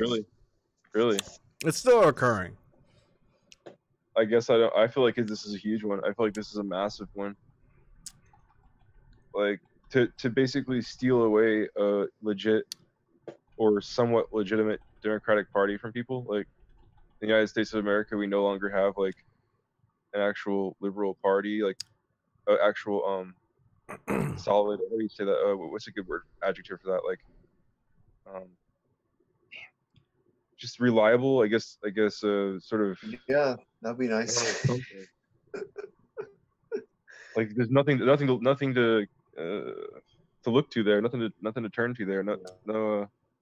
No option there. Like we just don't have a viable. I don't like the word viable, but just don't have really a liberal party. There's no liberal party in my book. I know for a lot of people it's still the same old thing, but for me it's like we are completely lacking and devoid of a liberal or whatever party in the country, and that's a huge charade. That's a huge sham, and You know what has been? everybody's going along with it. That's the only reason it could work. If everybody was like, nah, screw this noise, like we're done, nah, we get it, you know, enough of you, because they really are just, they lost their minds there in Congress the other day. I was watching, just lost their minds. Because I mean, how can you be so partisan, like that partisan, that blind, that ignorant, that like scrupulous, and like just throwing principles and throwing, you know, any sense of fairness and just like okay, I've been saying this, like if you take away free speech, take away free press, take away a free internet, free of political censorship, take away all these things and say, oh, what could possibly go wrong? What could possibly go wrong in the future? You know, banning people and taking people out and doing all these different things. Like, what could happen? Like they know what they have to know what could happen, because right now the Democrats control this, but like it could be 10 years down the road, 15 years down the road. This all has been established. It's already been, you know, well in like just the way the operating norm, basically within politics and within our journalism and within our internet. And we're just stuck in a situation where some Republicans are doing this to everybody, like shoving fake media and propaganda, like, and they can just do it because what are the Democrats going to say? They didn't do it. They did it. It's completely either naive and short-sighted, but I don't think so. I just think it's selfish, and you know, I don't think they give a shit. Really, I just think they're out of touch. They don't give a shit. They're too wealthy. They don't think it'll ever affect them, and they'll always be able to just buy their way into safety and fresh, you know, food and water and whatever. If they even think that they would even have to care about that, I don't think they even consider having to ever care about that. Yeah, I think we need to call on the Hulk, man. Like more Hulk on Congress. No, but it's a Crips and Republicans. It's really is just two gangs we have in Congress in this country. Two big Well, mouths. you know, some people think that we shouldn't have parties anymore. Just abolish parties. We can't abolish parties until it's already agreed on that we abolish parties, because as long as there are parties, the people who are partyless going against the people who are parties, that's impossible. You have to operate on a party. You have to have a party to go against the other guys. It's the only way. So you can't just be like, oh, I'm just going to have my own, I'm just going to take my own way here. It's got to be sort of a coming together and some kind of consensus somewhere. But the whole thing that we're all supposed to, you know, what is it called? Our revolution. You know, the whole thing we're supposed to, you know, gravitate around is all just complete farce. So no thanks. And Yeah. and there's nothing there. Even the Green Party for me is just going to be a blip on the radar. 2020, 2024, 2028, 2032, 2000 until like 2000 whatever, 40 something, whenever the Earth's fucked. And the Green Party, like, what are they gonna do? Nothing in time. I don't feel like they're gonna do anything in time. Like they're not gonna grow. I think we need something new. I mean, if we can't even get a Green Party candidate into a House of Representatives, how are we got a shot at the presidency? That's not even a blip. Yeah, Not even a blip. I mean, it's not impossible. I mean, because look at the Republicans. I mean, they formed. They were a third party, and no, they're within the 2 first two years, parties they were had Republicans and Democrats. The first third What? party, Republicans and Yeah. Democrats have been the first two parties in the United States. The first third party was the Anti-Masonic Party, in which eventually formed the Whig Party.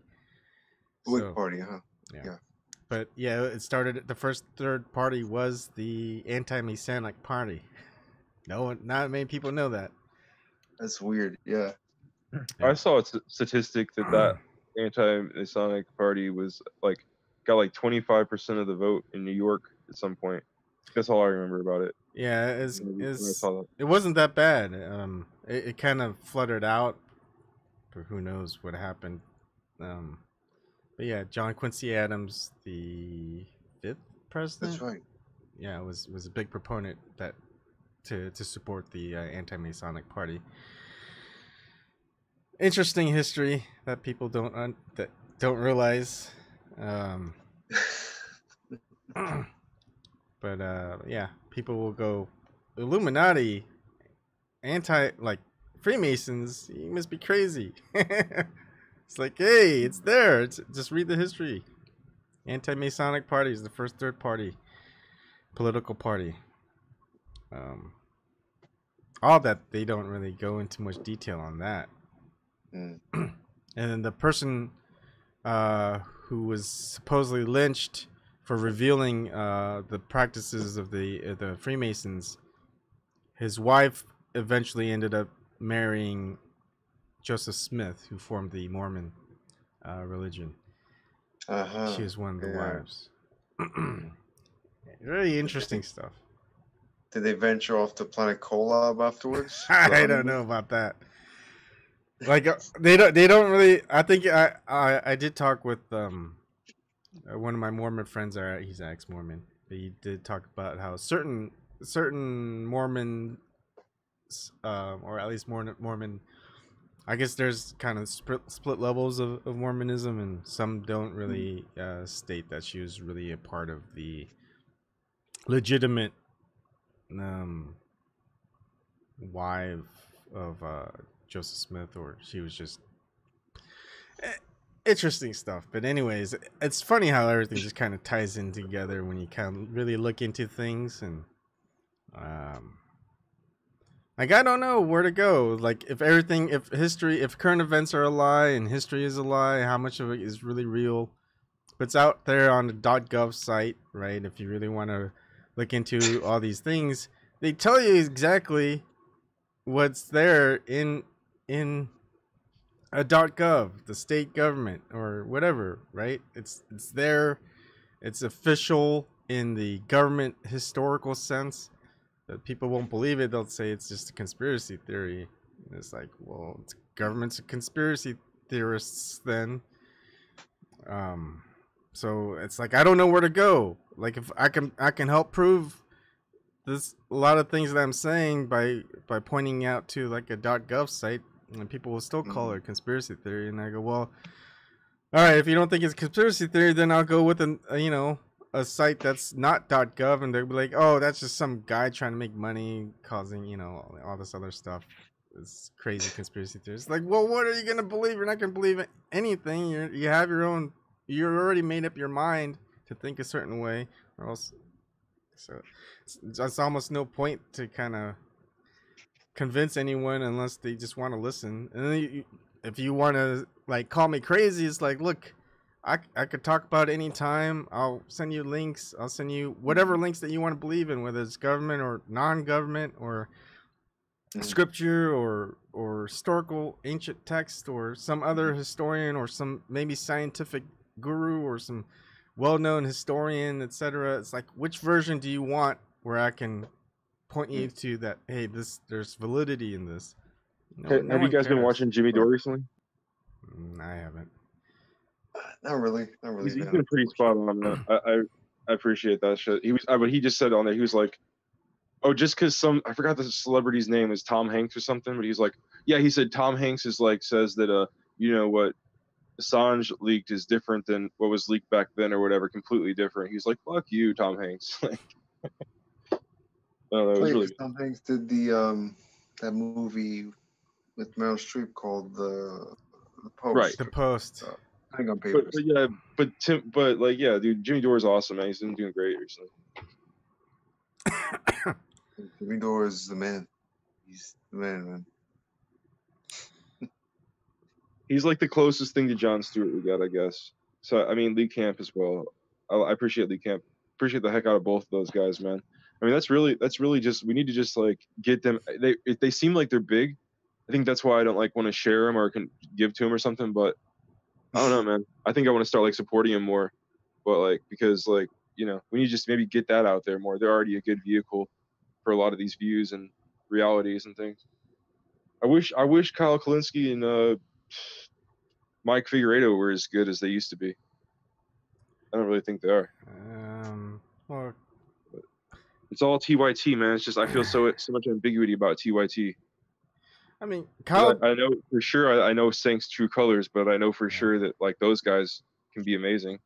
Kyle hasn't really deviated from his platform. It's pretty much always the same thing, and he's consistent in that regard. Yeah, he's been consistently like butt kissing Sank Uger for like 3 years. Well, that too.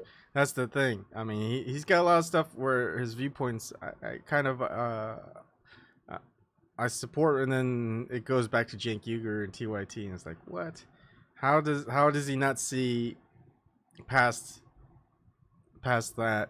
And then there's so Mike Figueredo, same thing, but also kind of really pushes the progressive democratic, Ocasio-Cortez and stuff like that. He doesn't see past that. He just sees what she's Justice saying. Democrats. Yeah.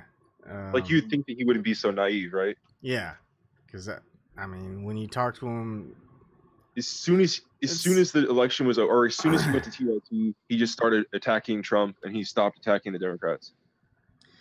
And he was cool with that, and I understand why you're cool with that. Like, I'm not cool with Trump's natural gas things and education policy and so all kinds of different things. But yeah, I'm not gonna make a monster out of him. I'm not gonna like, because the real monster is the Democrats and what they're doing. So I mean, I'm not gonna make a monster over here. More than the Democrats, the real monster is the one that we don't really get to see, because they control a little bit of both of each. Mm-hmm. Yeah, I feel like the parties in some way like set each other. You know how like in volleyball somebody sets it up for a spike. Actually, like they're actually on the same team, like setting up the other. Like it looks like the other, but it's like like like alley oop. Yeah, it's like but basically like what was a good example? Like in Wisconsin, the guy's the Republican governor there is signing this legislation to like thwart the Democrats' ability to do stuff in the future. But I just say like that's the Democrats don't want to actually do something. They want to beat their chest, act like they're going to do something and not do it. And so they need the Republicans to put actual legal measures so that they don't have to do the things they promised. Yeah, I think the real monster is just the whole system in general. 2 parties in it, people that pay them off, that bribe them, corporations.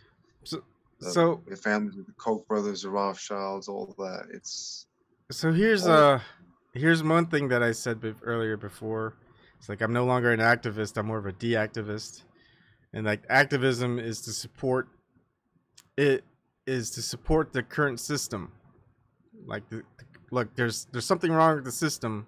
You're an activist. You're trying to point it out that the part of the system has gone corrupt, that it's no longer working correctly. Except people won't listen. The people who are in charge of the system going, it's actually bad for the system. It's okay that it exists. And the activists are like, no, this is obviously a big problem. But the activists are there to support the system. But deactivist is to not support the system in any way, because it doesn't matter. Whoever's in control of the system, they don't care about what's wrong with the system. They only care about what the system exists to serve them and their interests. Not really that it's not serving anyone else's interests, even those who support the system. So that's kind of where my mentality is now. The system, it has its problems, and no one's gonna really listen to the people who state out the problems. And if that's the case, this system should no longer exist. The system should be deactivated. It should be gone downhill. But we were just talking about the parties, and the parties are kind of the way that works, or how behind how that like it's more than just the politics. It's a lot of everything. Like the 2 parties, they each have their like emotional, passionate like couple points that they can't see their own parties like fault or like whatever it is, logical or like incongruencies or whatever, like because there's so much emotion there, and so it's like no matter what, you got a partisan person debating something, so you always got like it's just never going to get past that. Like you need people that are nonpartisans looking at these things, and even then, but if even now, you just program somebody with some new emotion, like that's just another version of that. Like it needs to be just like give them something that's okay, you did this right. Okay, you're right about this, and so far, like you got a point here. I understand why. Like if you do that, then it's like I think it's better to like it's better. You're more able to see things clearly that way. Look, even if a nonpartisan gets in there independent, look how Bernie Sanders, how he acted. He had the closest thing to what you're talking about, and look where that went. But I mean, he got into the system a long time ago. But as an independent, non-affiliated with Democrats or Republicans. But they let him in. They let him in, and he ended up becoming one of them, at least a big proponent of the Democrats. So at every turn, it doesn't matter when you're within the system, you can't change anything within the system as part of the system. I mean, it doesn't matter what you go into some big corporation, you go into military, you go into government. It doesn't matter what you decide. If you're going to want to change it from the inside, you're never going to get to that point where you're going to change it from the inside. It always changes from the outside. And so if you want to change the system, you have to do it from the outside. And so how are you going to form a system that's outside the system to change the system? If you're going to work that hard to work outside the system to change the system or things within the system, just take the system down. It's like just, I mean, computer analogy, really. If you're gonna you got a corrupted Windows operating system, you're not gonna be able to fix it within the corruption within the operating system. You're gonna have to go outside of it. You're gonna have to load up a different a non-corrupt operating system or a different operating system, fix the corruption from there. Or at that point, if you've gone to all that trouble of getting a system that's not corrupt, just use that system. Why spend all that time and energy fixing a corrupted system? Just use the new system you just set up. A new one. Yeah. So we're spending all this time trying to fix a leaky boat when we could just build a new boat that doesn't have any cracks or problems with it. Isn't that just gonna be another system? Yeah, but at least it'll be new and before it gets corrupted. You know, that's why.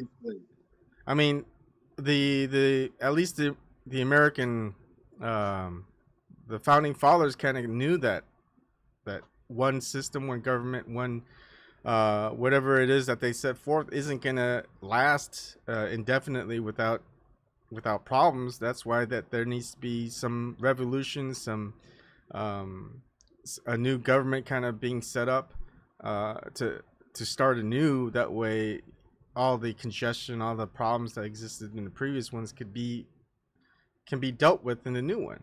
I mean, that's why if you think about it, even as a corporation, as a company that builds a product, you build multiple iterations of that product. You got product 1, product 1A, product 1B.